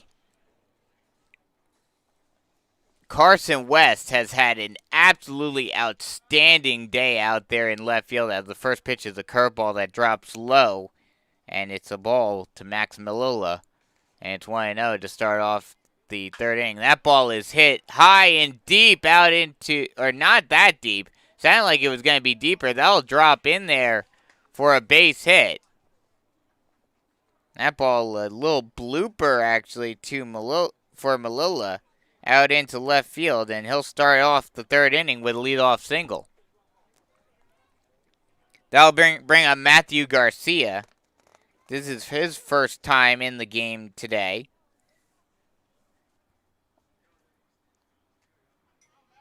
The first pitch to Garcia is swung on and chopped over the head of the third baseman. Oh, actually, that will be a flyout on that one. Thought it looked like it bounced at first, but got over the head of the third baseman, but right at the left fielder. So a flyout gives us the first out of the inning. So runner on first base with 1 away for Stone Peterson. This is his first time in the game as well. First time playing today. First pitch is swung on and missed for strike 1. But like I was saying, Carson West has had an absolute cannon for an arm. And even though the Mallards have lost, as that pitch is fouled off, it's 0-2. Even though the Mallards lost the first game, that game could have been a much bigger deficit if it wasn't for his arm. And he probably saved the first run of the game right there to end the top half, or the bottom half of the second inning. That pitch is a ball outside, 2-1.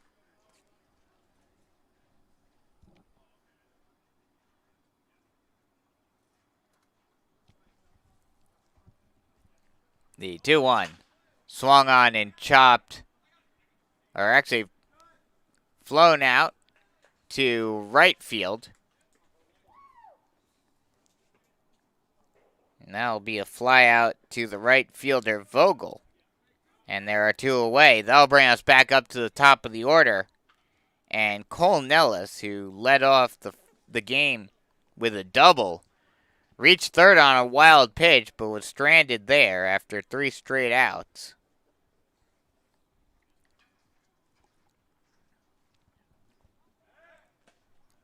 Pickoff throw over to first base, keeping Malilla close.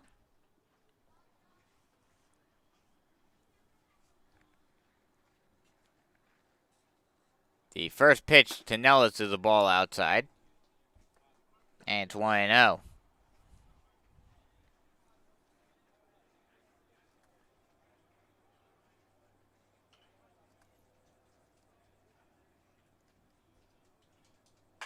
That ball is chopped foul.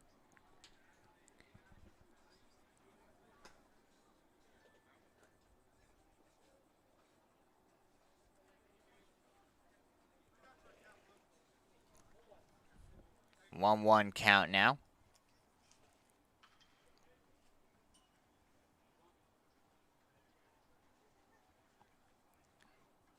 The 1-1 offering swung on and hit high out into left center field. We'll see if that drops in, and it will.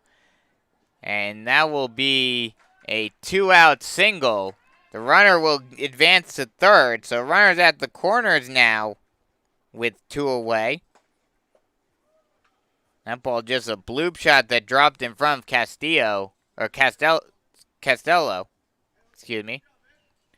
In front, out in left center. That'll bring up Zach Saffel. He's 0 for 1 today with a strikeout. The first pitch of Saffel is a strike right down the middle. And it's 0-1.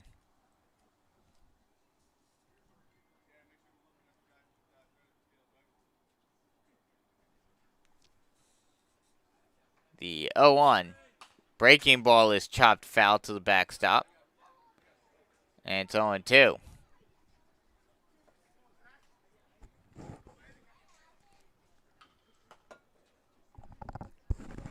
Oh and 2 away. Here in the top of the third inning. Still no score.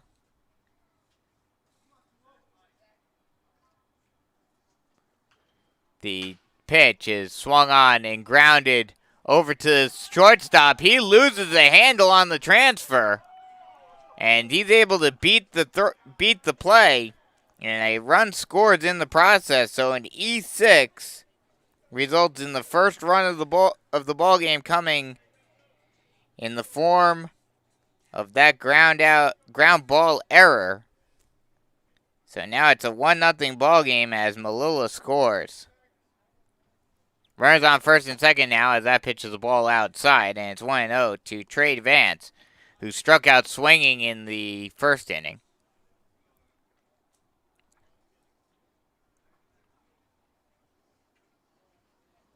The 1-0 swung on and missed for strike one. Ball outside. And it's 1-1.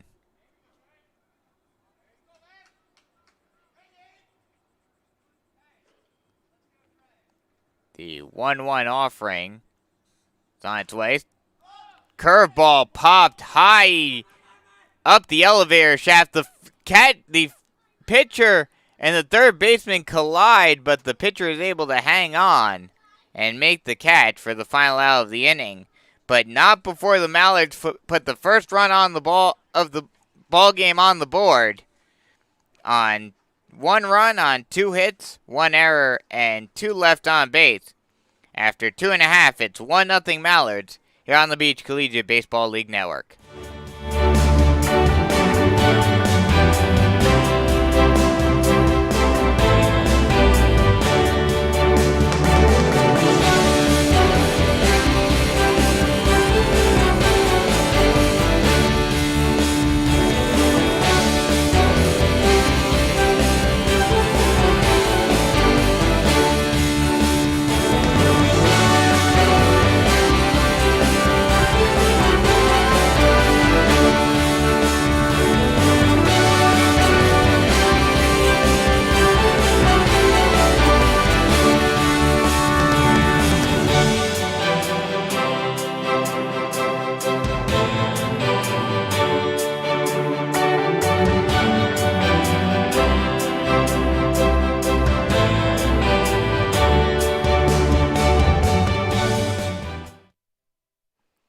Welcome back as we have the top of the order due up for the Generals. 1, 2, 3.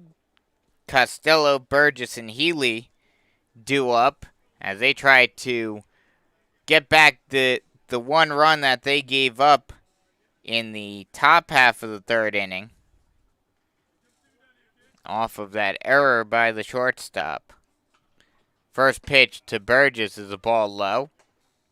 Costello is a ball low, and it's 1-0. Costello 1 for 1 today. Singled. Got a stolen base, but was stranded at third. The 1-0 is a ball low and away, and it's 2-0.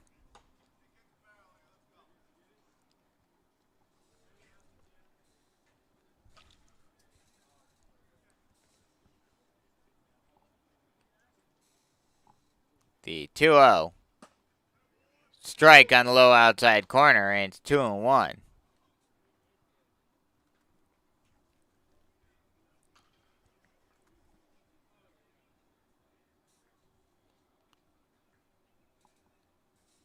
The 2-1. Breaking ball is hit over into right field. That'll drop in there for a base hit. So runner on first with nobody out to start off the inning for the Generals. And that'll bring up Austin Burgess. He is 0 for 1 today with a grounder to the second baseman.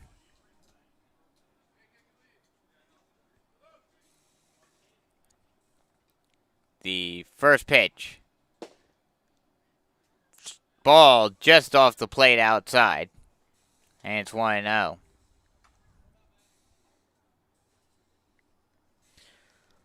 Burgess 0 for 1 today with a grounder to the second baseman. That pitch is a strike at the knees, and it's 1-1.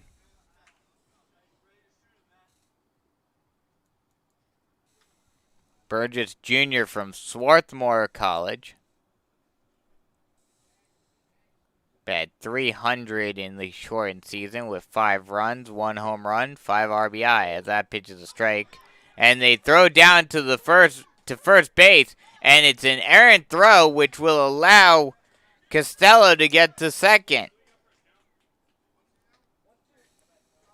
So an E2 puts a runner in scoring position with still nobody out, and the Generals are threatening to tie the game back up.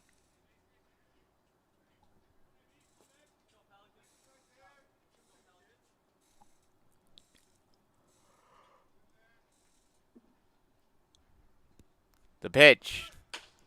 Swung on and chopped right back to the pitcher. Thrown on to first in time for the first out of the inning, but that will advance the runner over to third. So now a runner on third with one away, and Drew Healy will come up to bat.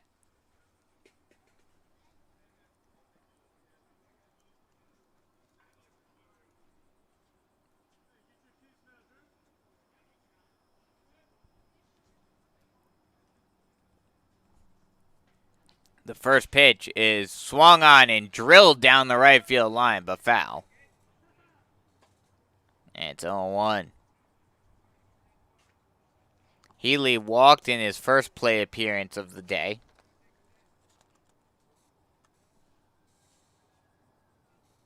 And went 2 for 3 in the last game.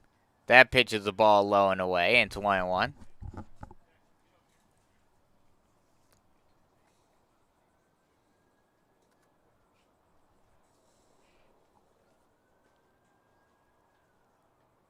The 1-1 offering.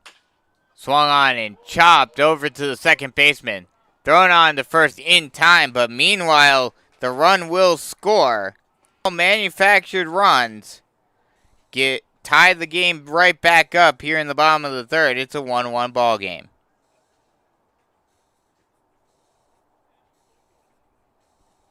That'll bring up Cole Hebel.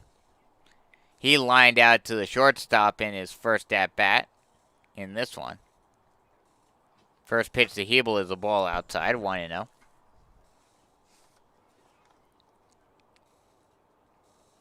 He went 1 for 1, worked 2 walks, as that ball is hit right back to the pitcher, thrown on to first in time for the final out of the inning, but not before the Generals tie it right back up with some manufactured baseball, a manufactured run, and the Generals tie it back up. 1-1 ball game here on the Beach Collegiate Baseball League Network.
the order due up for the Mallards in the top half of the fourth inning.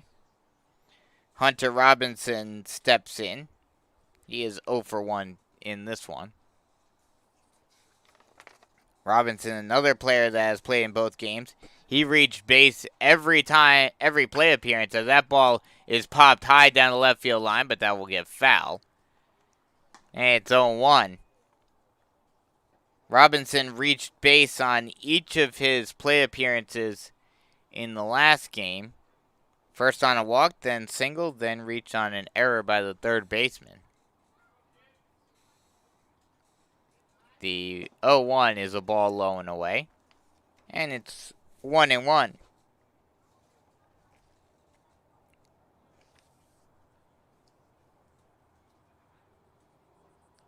The 1-1. Curveball drops in, grounded over to short. Fielded, thrown on to first.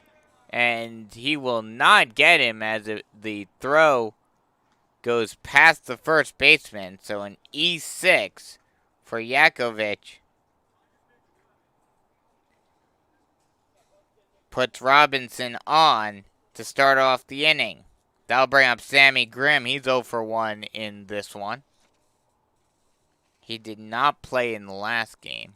First pitch to Grimm is swung on and fouled off. And it's 0-1.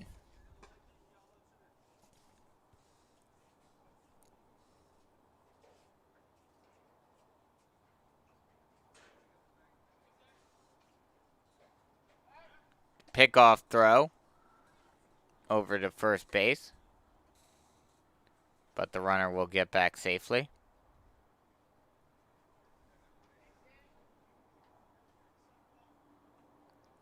The pitch is swung on and chopped. Hit deep, actually, on the fly out to left field. The left fielder had some issues with it at first, but then he ranges back and makes the catch for the first out of the inning. So, runner on first base with one away now. That'll bring up West, who has not had a great day at the plate today. Struck out swinging in his first at-bat in this one, as that pitch is a ball, and it's 1-0. Also went 0 for 3 with 2 strikeouts in the last game, but his defense has more than made up for it. That pitch swung on and missed, and it's 1-1.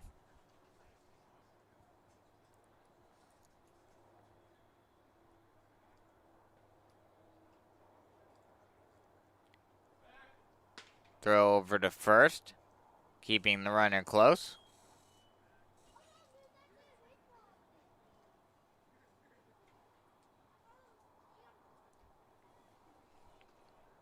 The 1-1 ball inside, 2-1.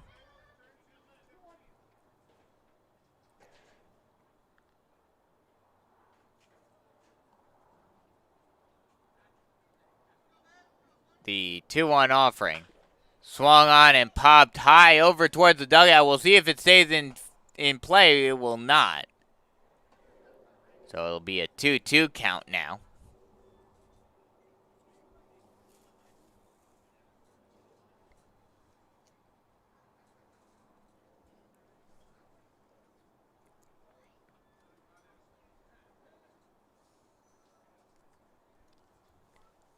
The 2-2 pitch about to come, and he deals. Breaking ball misses low and away. Now it's a full count.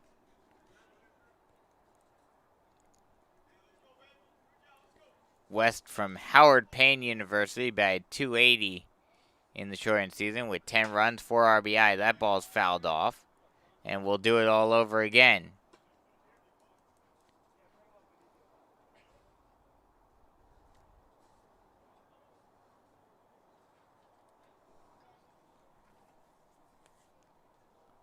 The 3-1 pitch is swung on and fouled off. And we'll do it again. Give me 2-2 pitch.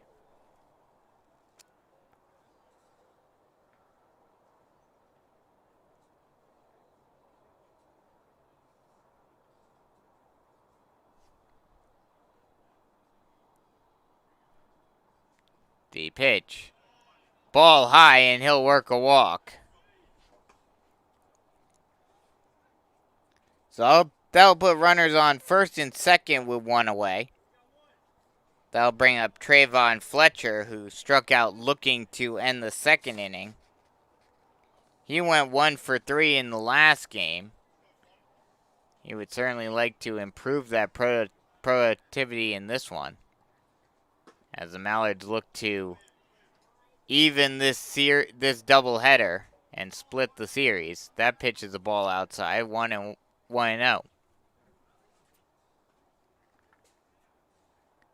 The 1-0 offering. Swung on and chopped. Or flown out. And that'll drop in there.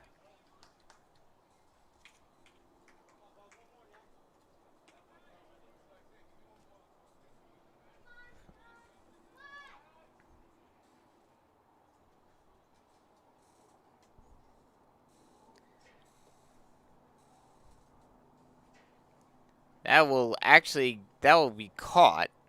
So out there. There are 2 away now. And that'll bring up Max Malula. First pitch to Malula is a strike. And it's 0-1.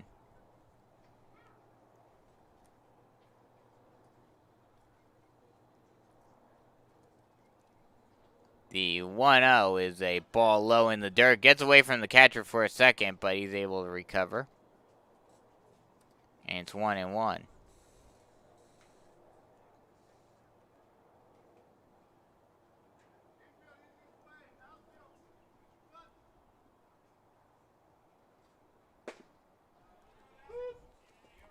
That's a strike looking, and it's 1-2.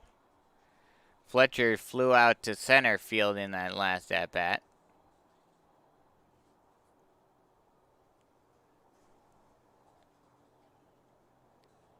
The 1-2 is grounded, or popped up, out to right center field. Ranging over and making the catch is Vogel, the right fielder. And that'll end the inning. So no runs on no hits, 1 error, and 2 left on base. After 3.5, it's 1-1 here on the Beach Collegiate Baseball League Network.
Welcome back as we have for the Generals as they try to take their first lead of this one after winning the first game in the doubleheader. Try to sweep this doubleheader today. Frank Yakovich steps in. He's 0 for 1 today with a fly out to center. That pitch is a strike on the low outside corner. And it's 0-1.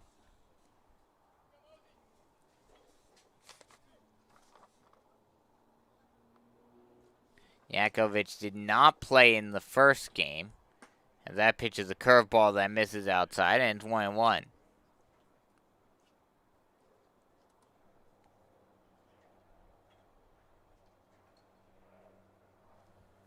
The 1-1 swung on and flown out into straightaway center field. Ranging back and making the catch is Fletcher. And there's one away.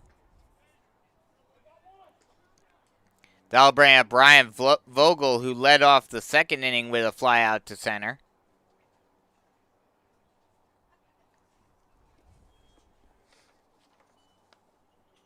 Vogel in the last game went 1 for 3 with a solo shot home run.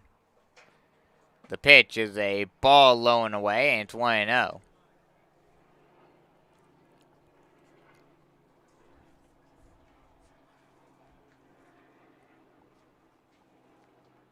The 1-0 swung on and fouled off.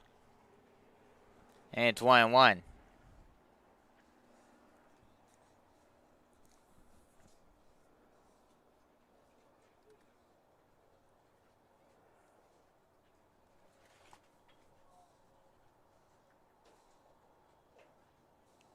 The 1-1 swung on and grounded over to the second baseman, thrown on the first in time for the second out of the inning, and there's quickly 2 away for the Generals. Mousy, outside of the issues that he had, and they weren't even really his own issues, outside of giving up the 1 run in the third inning off of a manufactured run and an error by catcher, as the first pitch is swung on and grounded over to the third baseman. He is not able to handle it, though, and neither is the shortstop. And that's a 2-out single for Horsfall. Not sure if they'll count that as a single or an error on one of the left side infielders. We'll have to wait and see on the official scorer's decision, but nonetheless, there's a runner on first base with 2 away for Garrett Dennis, who singled and got all the way to third, tried to go home, but got gunned down by the always powerful West. The always powerful Carson West. West has saved a few runs from scoring over these last couple of games. The pitch is the ball inside. That plunked him. Now there's a runner on first and second with 2 away. That'll bring up Matt Brock. He was hit by a pitch in his last play appearance.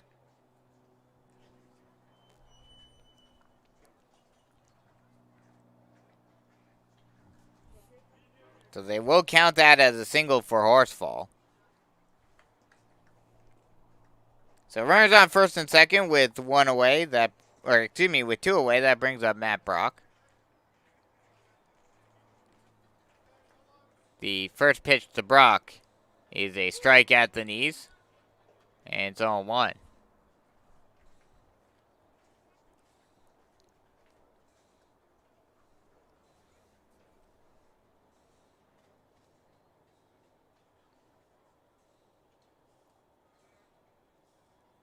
The 0-1.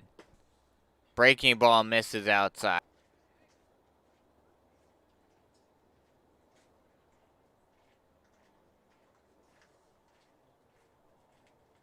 As the catcher goes out to talk with Mousy and just try to settle him down a little bit, as he's in a bit of a jam here.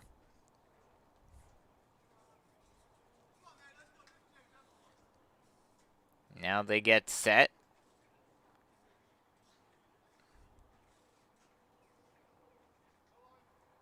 And deals.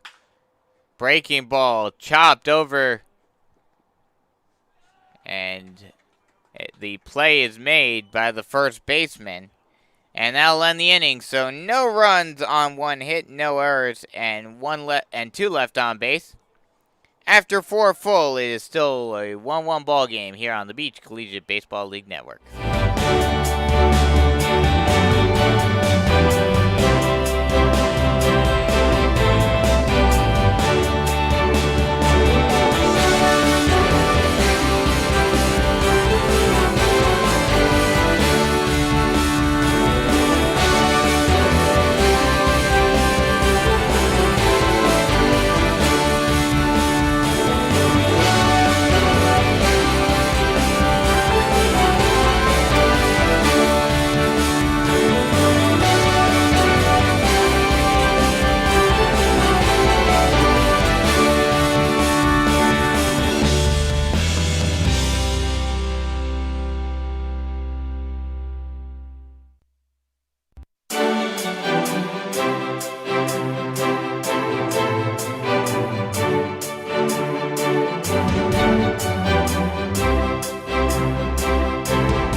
Welcome back as the bottom of the order is due up for the Mallards, and then we go right back to the top with 9-10-1 due up in this one.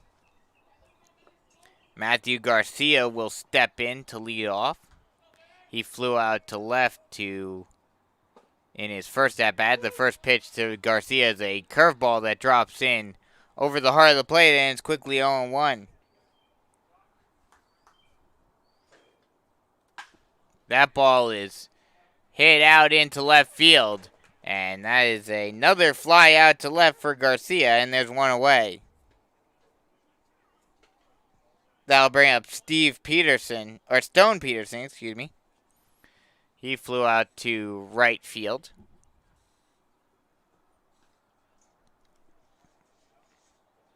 In his first at bat.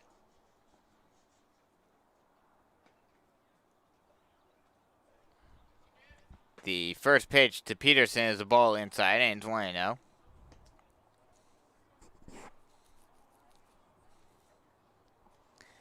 After the first day of games, it seemed like a lot of the managers were only allowing their starters to go 3 innings, as that pitch is a strike on the outside part of the plate. And it's 1-1. These last couple of days, a lot of these managers, I guess now that they're more back in game shape and getting some work in, they've been letting a lot of these pitchers go much further in the game, as that's a curveball that drops in for a strike, and it's quickly 0-2.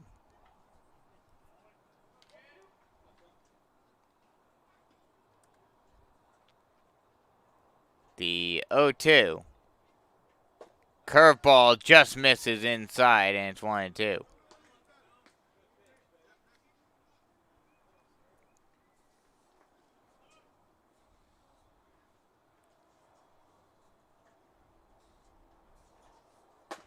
As that ball is swung on and missed for strike 3, and there are quickly 2 away.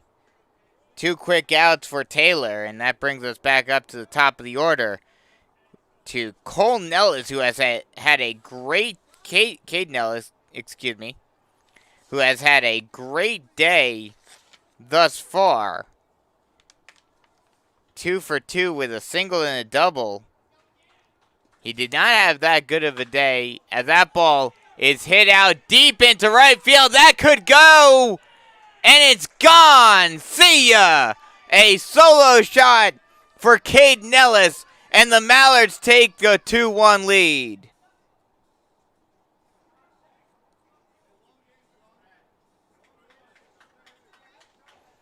Cade Nellis put a charge into that one and drilled it out to straightaway right field. The right fielder Vogel could only watch it fly out. And Cade Nellis's hot hitting today continues.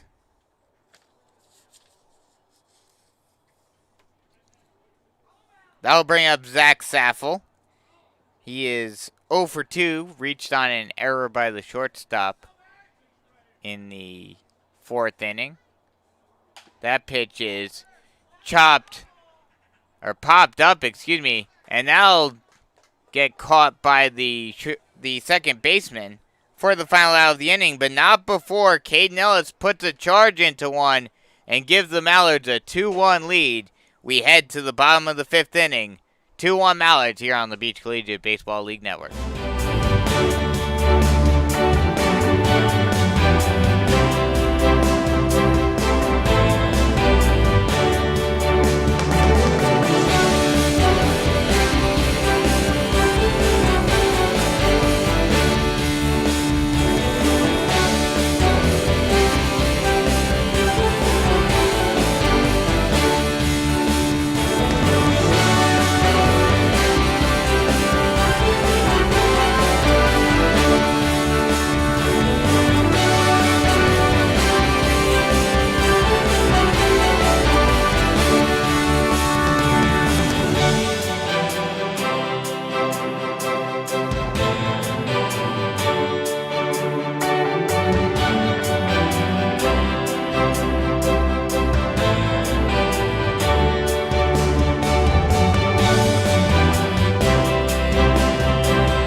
Welcome back as the first pitch is hit high out into left field by Zach Kronk.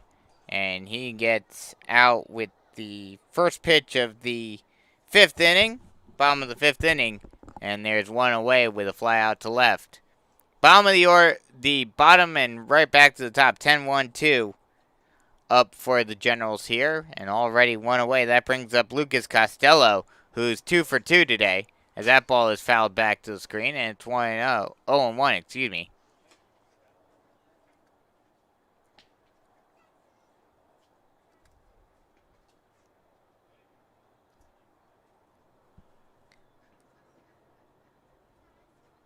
The 0-1 pitch about to come, and here he deals. That ball's also fouled back to the screen, and it's quickly 0-2. Quick little update for you guys as the Surfside Stingrays beat the Rolling Stars 9-8.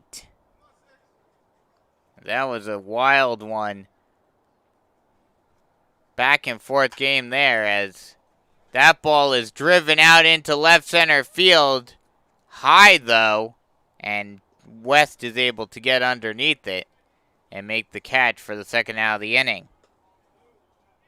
That'll bring up Austin Burgess. He is 0 for 2 today.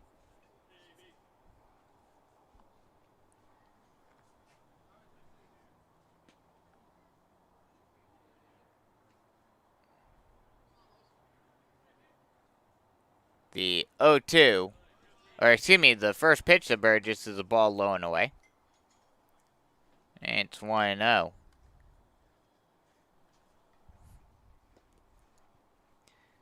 The second game between the Rolling Stars and Surfside Waves has just started. That pitch is a breaking ball swung on and missed for strike one. And it's 1-1. And that game is on Facebook Live if you guys would like to tune into that one. Just look up Beach Collegiate Baseball League and it will be there. That ball is swung on and hit over to the shortstop, thrown on to first in time for the final out of the inning. So no runs, no hits, no errors, no one left on base. After 5 full, it is 2-1 Mallards here on the Beach Collegiate Baseball League Network.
Welcome back, as we are just about set to get started with the top half of the 6th inning. The heart of the order due up, 3, 4, 5. Vance, Robin, Rim. As the starter for the Generals is still there. Sean Taylor. He has worked a very good game thus far. Still has given up those 2 runs, but otherwise has had a pretty good game. As he will look to keep the Generals in this one. Actually, Anthony Dagnello is coming in now in relief. We'll get you his numbers in just a second, give you the final stat line on Sean Taylor. First pitch is a strike on the outside part of the plate. Taylor went 5 full innings. Gave up 5 hits, 2 runs, 1 of those earned, 5 strikeouts, and 1 walk. He is on the hook for the L if the Generals cannot retake the lead or at least tie it up. As that pitch is a strike on the outside part of the plate, and it's 0-2.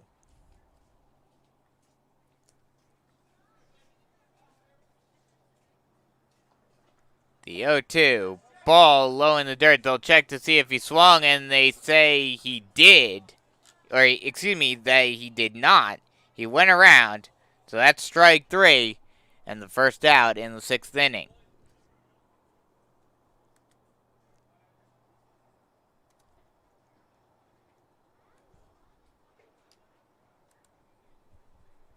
Anthony Dagnello now in to pitch. He is from USC Salkehatchie.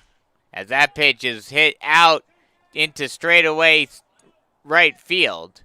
And that'll drop in there for a base hit. So runner on first base now with 1 away, and that'll bring up Sammy Grimm, who's 0 for 2 today with a ground out and a fly out. Dagnella from USC Salkehatchie. And that pitch is a ball low, and it's 1-0.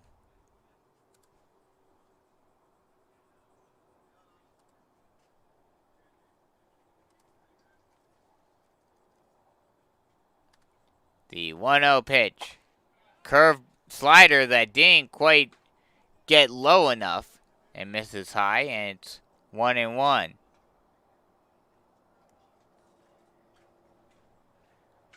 This is Dagnello's first time pitching this season thus far as he gets a swinging strike, and it's 1-2.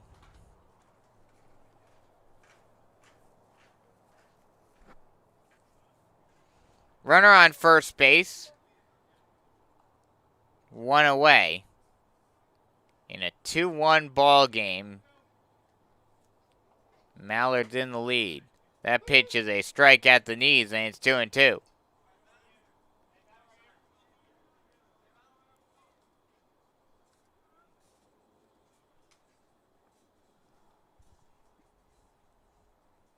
The 2-2. Curveball just misses inside, and it's a full count. Good eye by by Grimm.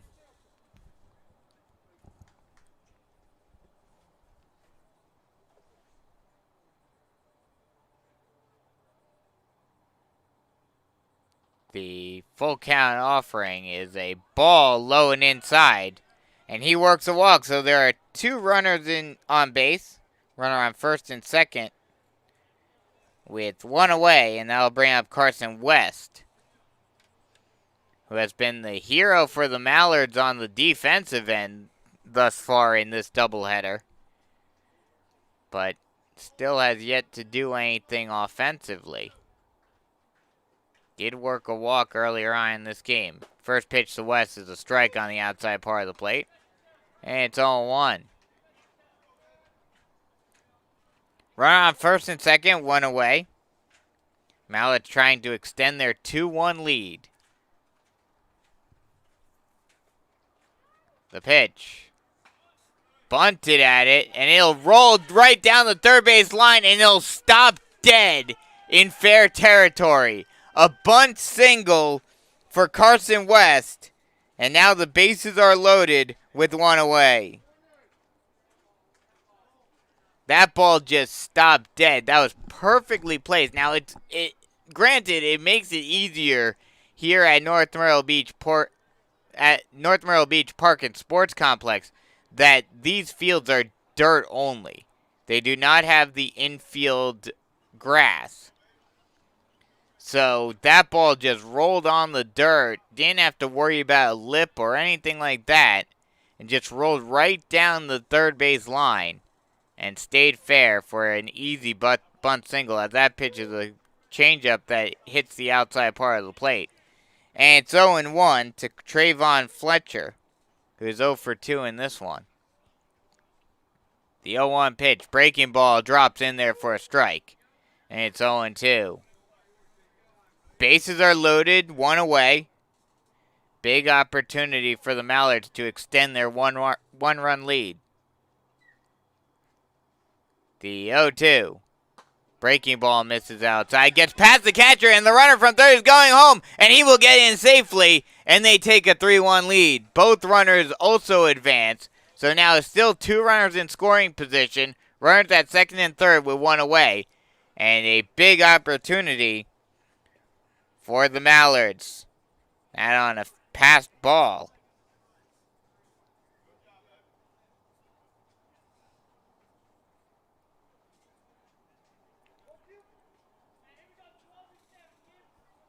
That is now a 3-1-2 count as that ball's fouled off. And it'll remain at 1-2.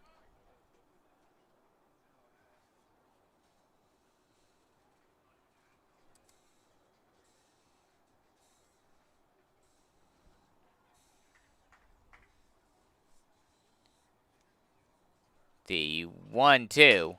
Swung on and grounded into the hole.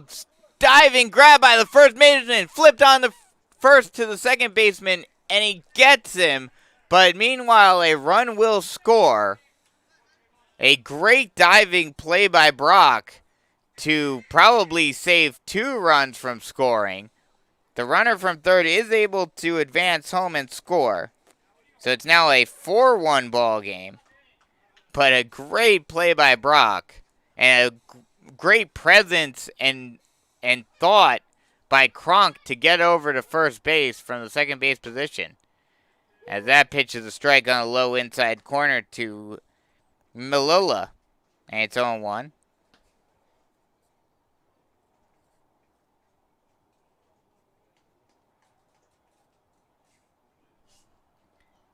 The 0-1 is a ball low and away. And it's 1-1. Runner on third, 2 outs in a 4-1 ball game.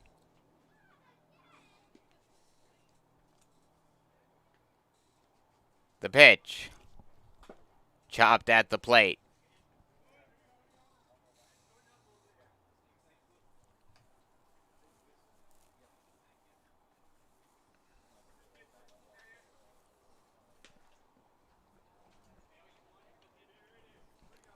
Malilla 1 for 2 today with a single run scored and a fly out to right. The 1-2 once more. That ball is hit out deep. That's hit a ton. And that will sail. That will hit off the wall out in left center. And that will be a 2-out double. That will score the runner from third. So a 2-out RBI double for Malilla. And now it's a 5-1 ball game.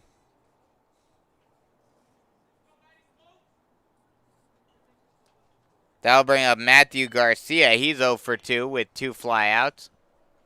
The first pitch to Garcia, check swing, and it will be a called strike regardless. And it's 0-1.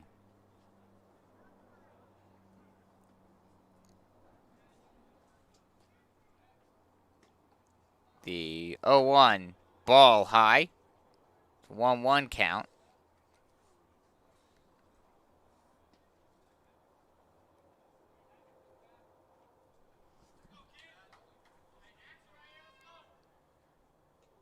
The 1-1 is swung on and driven out to straightaway left field. Has to range out. Makes a tumbling catch. It does horsefall out in left. But he will hang on for the final out of the inning, but not before the Mallards extend their lead out to 4 with 3 runs put on the board on 3 hits, no errors, and 1 left on base. And after 5.5, it is 5-1 Mallards here on the Beach Collegiate Baseball League Network.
Welcome back as the heart of the order is due up for the Generals. 3, 4, 5, Healy, Hebel, and Yakovich.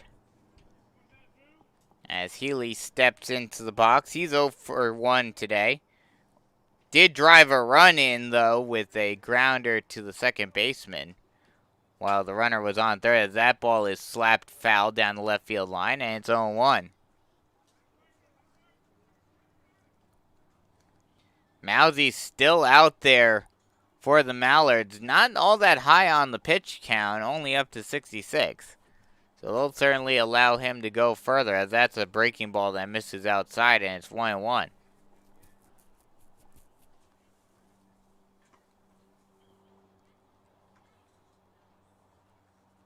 The 1-1. Breaking ball misses outside again. 1-2. Or excuse me, 2-1.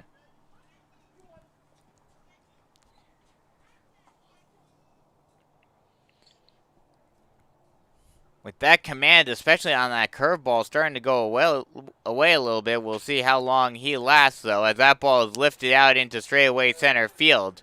But right at the center fielder, Fletcher, and there's one away.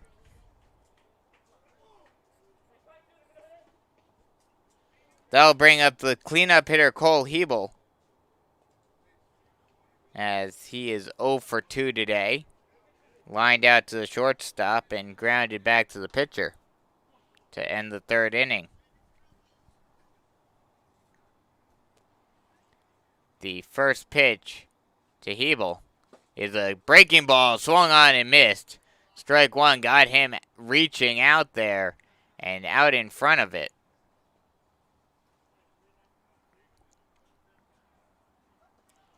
We'll see, with only 1 inning remaining after this one, depending upon his pitch count, they may allow Mousy to throw a complete game here. That ball's popped high into the center of the infield, out, and it will drop.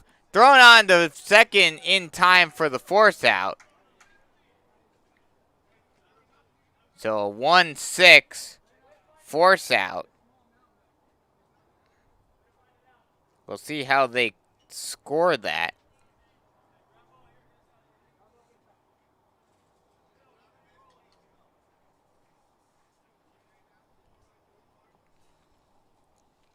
That'll bring up Frank Yakovich. That ball is popped high down the left field line. We'll see if that drops in fair territory or not, but it will not. It will be foul, and it's 0-1.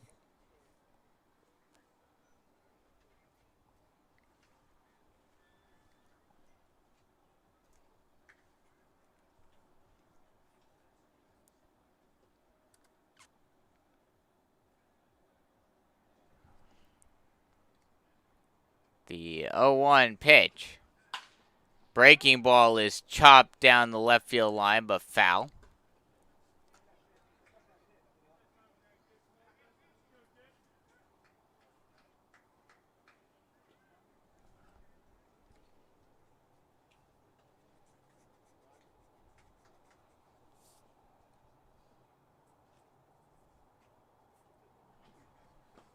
That ball is a ball low in the dirt. Gets away from the catcher, Garcia, a little bit, but they're able to hold Hebel on.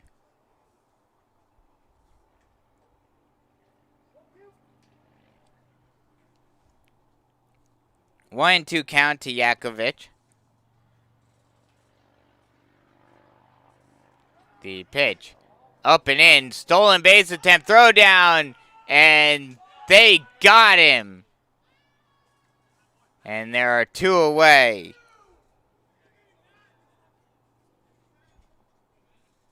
Great throw by Garcia. Right on the money.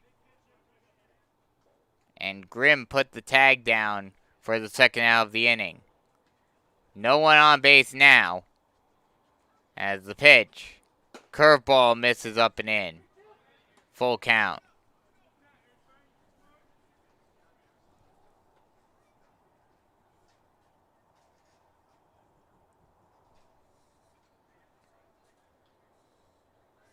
The payoff pitch. Chopped foul at the plate. And it will remain a full count.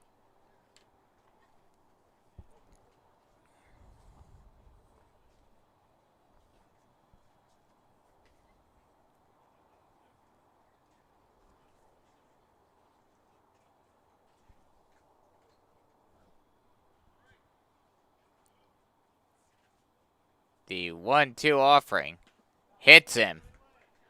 And that'll put a runner back on first base for the third straight time, but they'll see if they can stop him at second for the third straight time in this inning. As that'll bring up Brian Vogel. He is 0 for 2 today with a fly out and a ground out.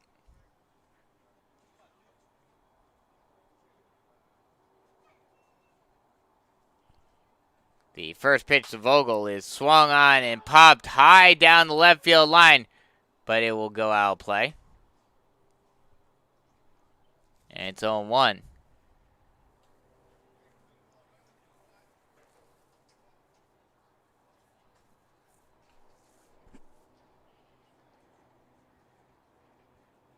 The pitch. Swung on and fouled off again. And it's 1-2.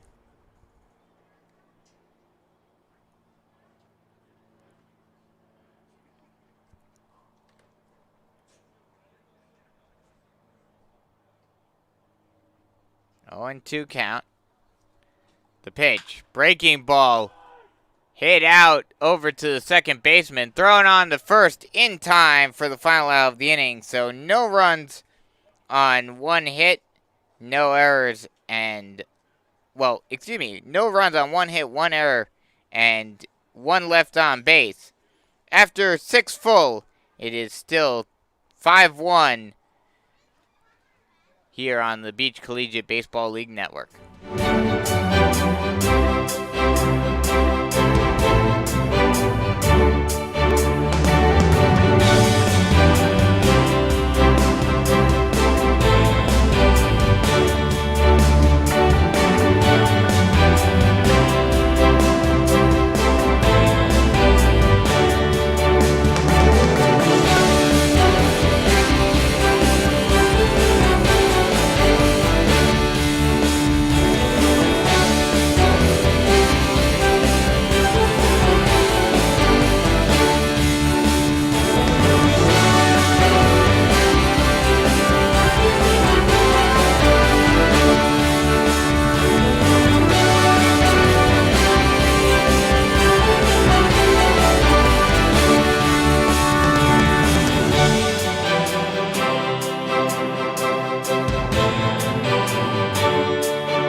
welcome back as we get ready to start the top half of the 7th inning. 10-1-2 due up for the Mallards as they look to a 4-run lead.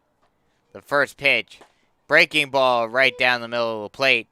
For strike one to Stone Peterson, who's 0 for 2 today.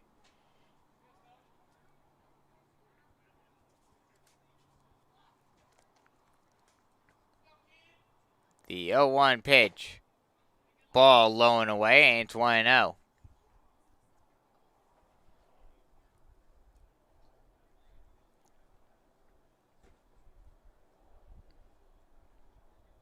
The 1-0.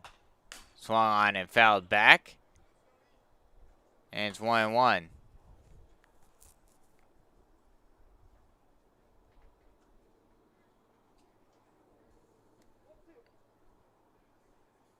One and two count.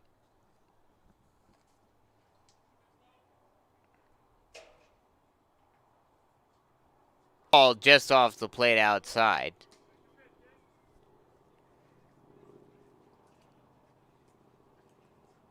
It's 2-2. Full count now, I believe. The pitch swung on and missed, strike three. So it doesn't matter regardless, as there is one away. After the strikeout, now back to the top of the order, and Caden Ellis, who is 3 for 3 today. All he needs is a triple to hit the cycle.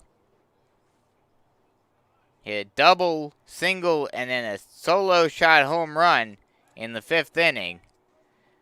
Not sure how conducive to triples this ballpark is. Very short down each line and only 385 to straightaway center field, as that pitch is a strike on the low outside corner. And it's 0-1 here at North Myrtle Beach Park and Sports Complex.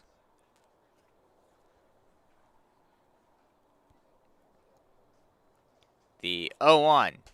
Breaking ball goes way up, and he has to duck out for dear life. And he is able to avoid the ball, and it's 1-1.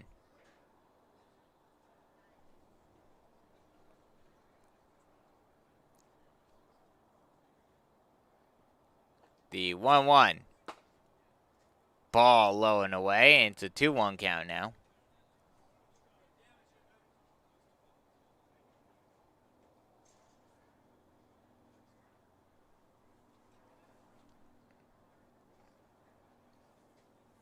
The 2-1. Ball outside. 3-1.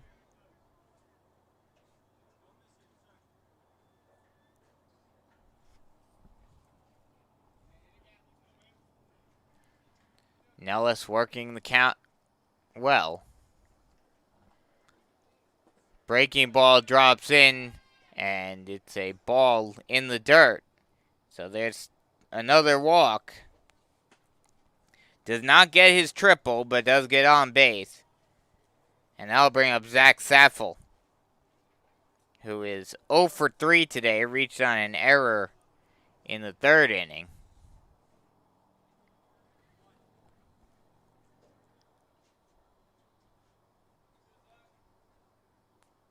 The first pitch to Saffel is swung on and lofted down the right field line, but foul. And it's 0-1.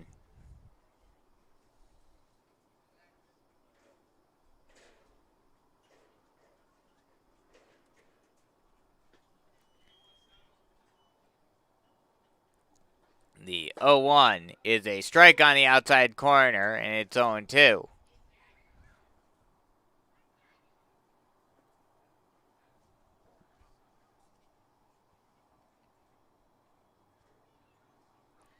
The 0-2 swung on and hit out down the left field line, but foul. And we'll do it again at 0-2.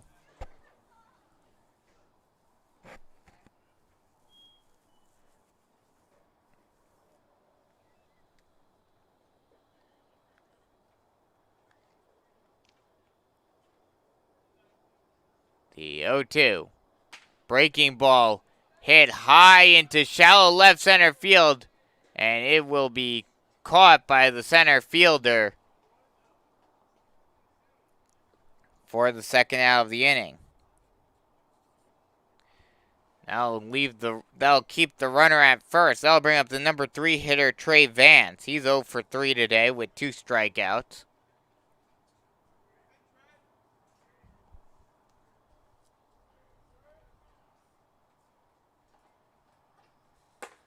First pitch is a ball outside, and it's 1-0. A new pitcher just came in. Or excuse me, never mind. That ball's fouled back.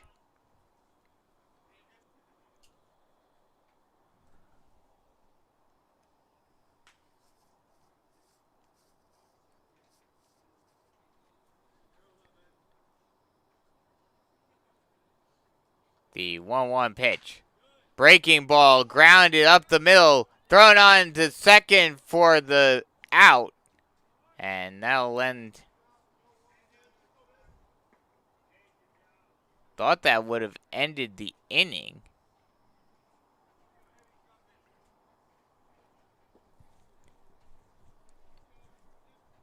But I guess not. Looks like that ball dropped in for a base hit, actually. So now runners at the corner with 2 away. As that ball's in the dirt, that will allow the runner from third to come home, and he will come in and stand up and score a run. Now it is a 6-1 ball game.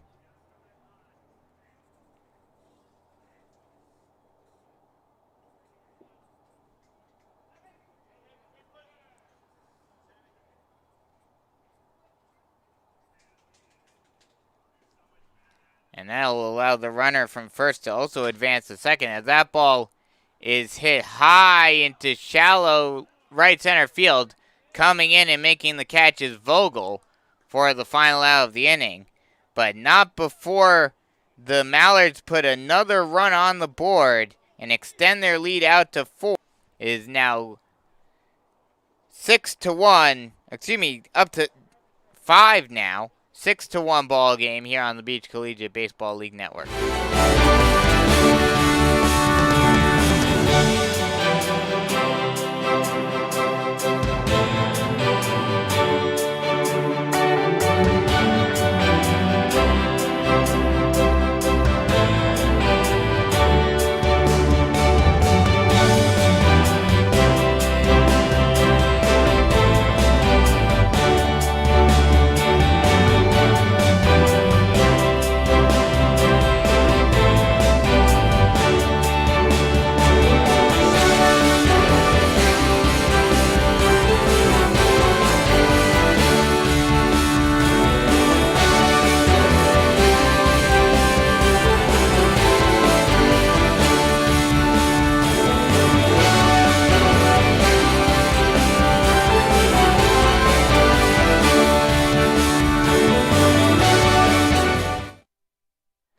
Welcome back, as the Generals, are down to their final chance in this one.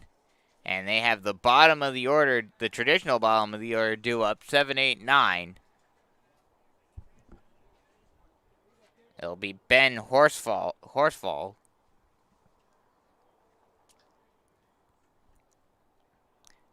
First pitch to Horsfall is fouled off to the screen.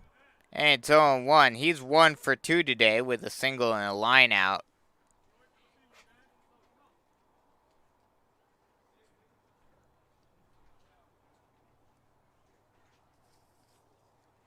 The 0-1 pitch to Horsfall is a ball inside just off the plate, and 1.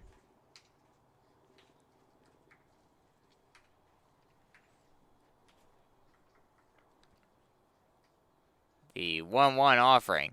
Swung on and hit over the leaping head of the shortstop Grimm, and I'll get into left center field for a leadoff single for Horsfall. And that's exactly what the Generals needed if they want to get back into this one. Down by 6.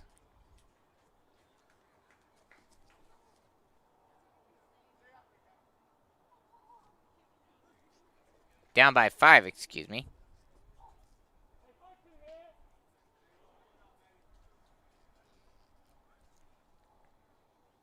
The first pitch to Dennis is a ball up and in, and it's 1-0.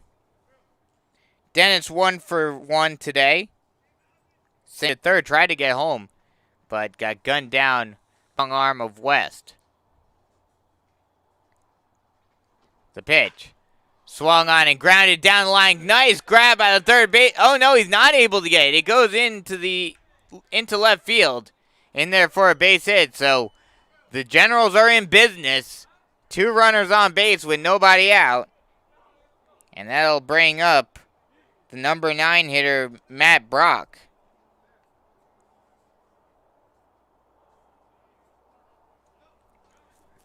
Brock 0 for 1 today, reached on a hit by a pitch back in the second, and then ended the 4th inning with a grounder to the first baseman.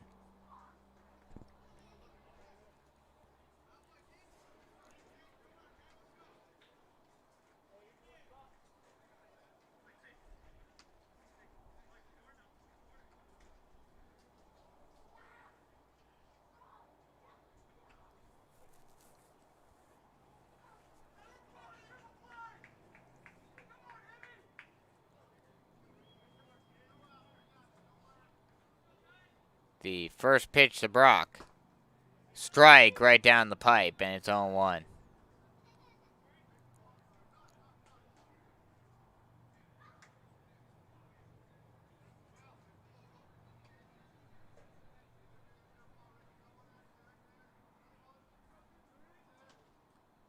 The 0-1. Swung on and chopped at the plate, and it'll be 0-2.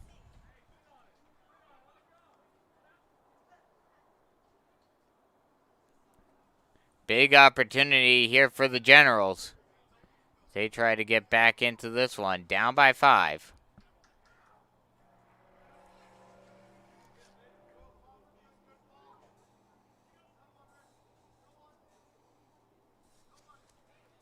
The 1-1. Strike, or the 0-2, strike 3 called on the low inside corner. And there's 1 away. That'll bring up Zach Kronk, who is 1 for 2 today, with a single and a flyout.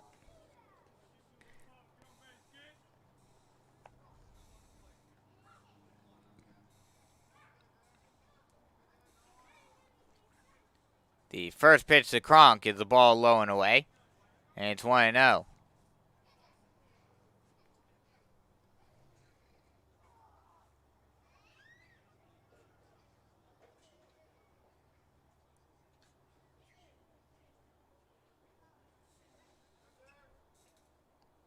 The 0-1.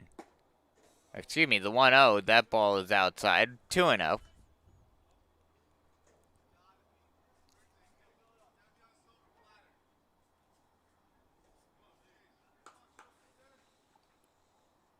The 2-0.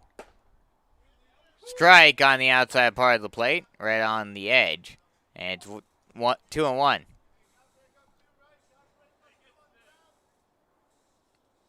2-1, 1 away. Runners on first and second. Bottom of the 7th. Swung on and chopped over into left field, down the line. Rounding third and heading for home and scoring safely is Horsfall. And that'll allow Dennis to get up to third. So runners on second and third now, with still 1 away. That brings us back to the top of the order. And Lucas Costello, who's 2 for 3 today.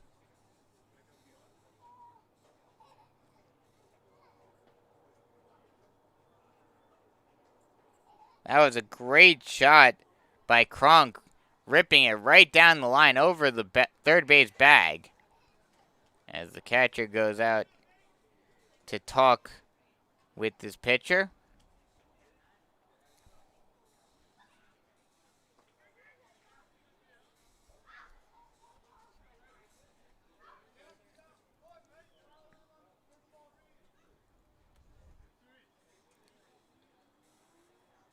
The first pitch to Costello is a ball outside, 1-0.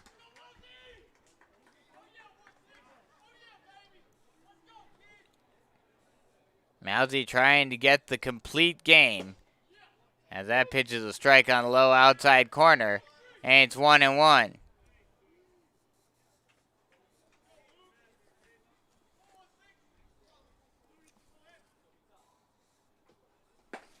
That pitch is a strike on the low outside corner. And it's quickly 1-2 now. And Mousy can get a big second out right here with 2 runners in scoring position.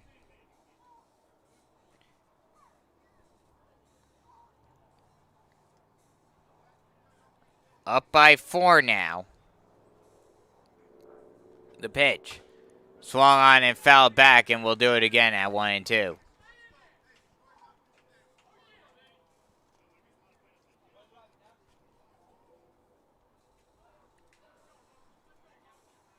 Runners at second and third, 1 away. 6-2, pitch. Swung on and missed. Or no, excuse me, fouled off. Tipped at the plate.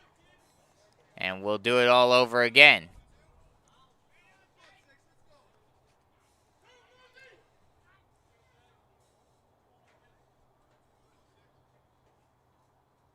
The pitch. Swung on and popped high over into the middle of the infield. Ranging out and making the catch is Mousy from the pitcher's position, and there are 2 away.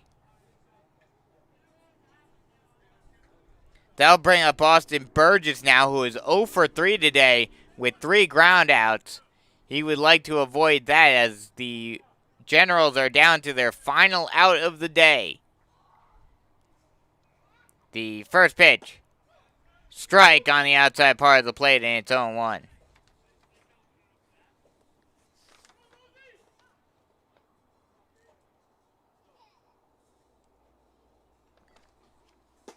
The 0-1 is a ball low, and it's 1-1.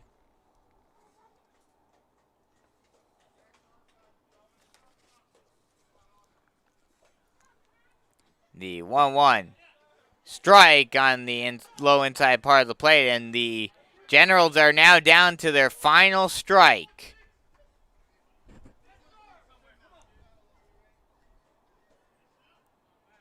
And the pitch. Swung on and chopped over to the second baseman. This should do it. Thrown on the first in time for the final out of the inning and the final out of the game. As the Forestbrook Mallards will beat the Palmetto Generals by a final score of 6-2. Winning pitcher in this one is Jake Mousy. The loser will be Sean Taylor. And that'll just about wrap it up for us. The Mallards and Generals split the doubleheader here at 1 apiece. Generals beating the Mallards in the first game of this set by a score of 3-1, with the Mallards winning this one by a score of 6-2. So once again, final score in the second one: Forestbrook Mallards 6, Palmetto Generals 2. Be sure to tune in to the other game over at Field 2. That is, Dylan Johnson has the call over there. And get you a quick update on that score. Right now, Rawlings Stars beating the Surfside Stingrays 5-0 over there in the top of the third. So if you want more Beach Collegiate Baseball League action, be sure to tune into that one. But from here at North Myrtle Beach, Field 1, I've been bringing Bisco Bing bringing you all the action. Be sure to tune in tomorrow as we got a full set of games for you guys here on the Beach Collegiate Baseball League.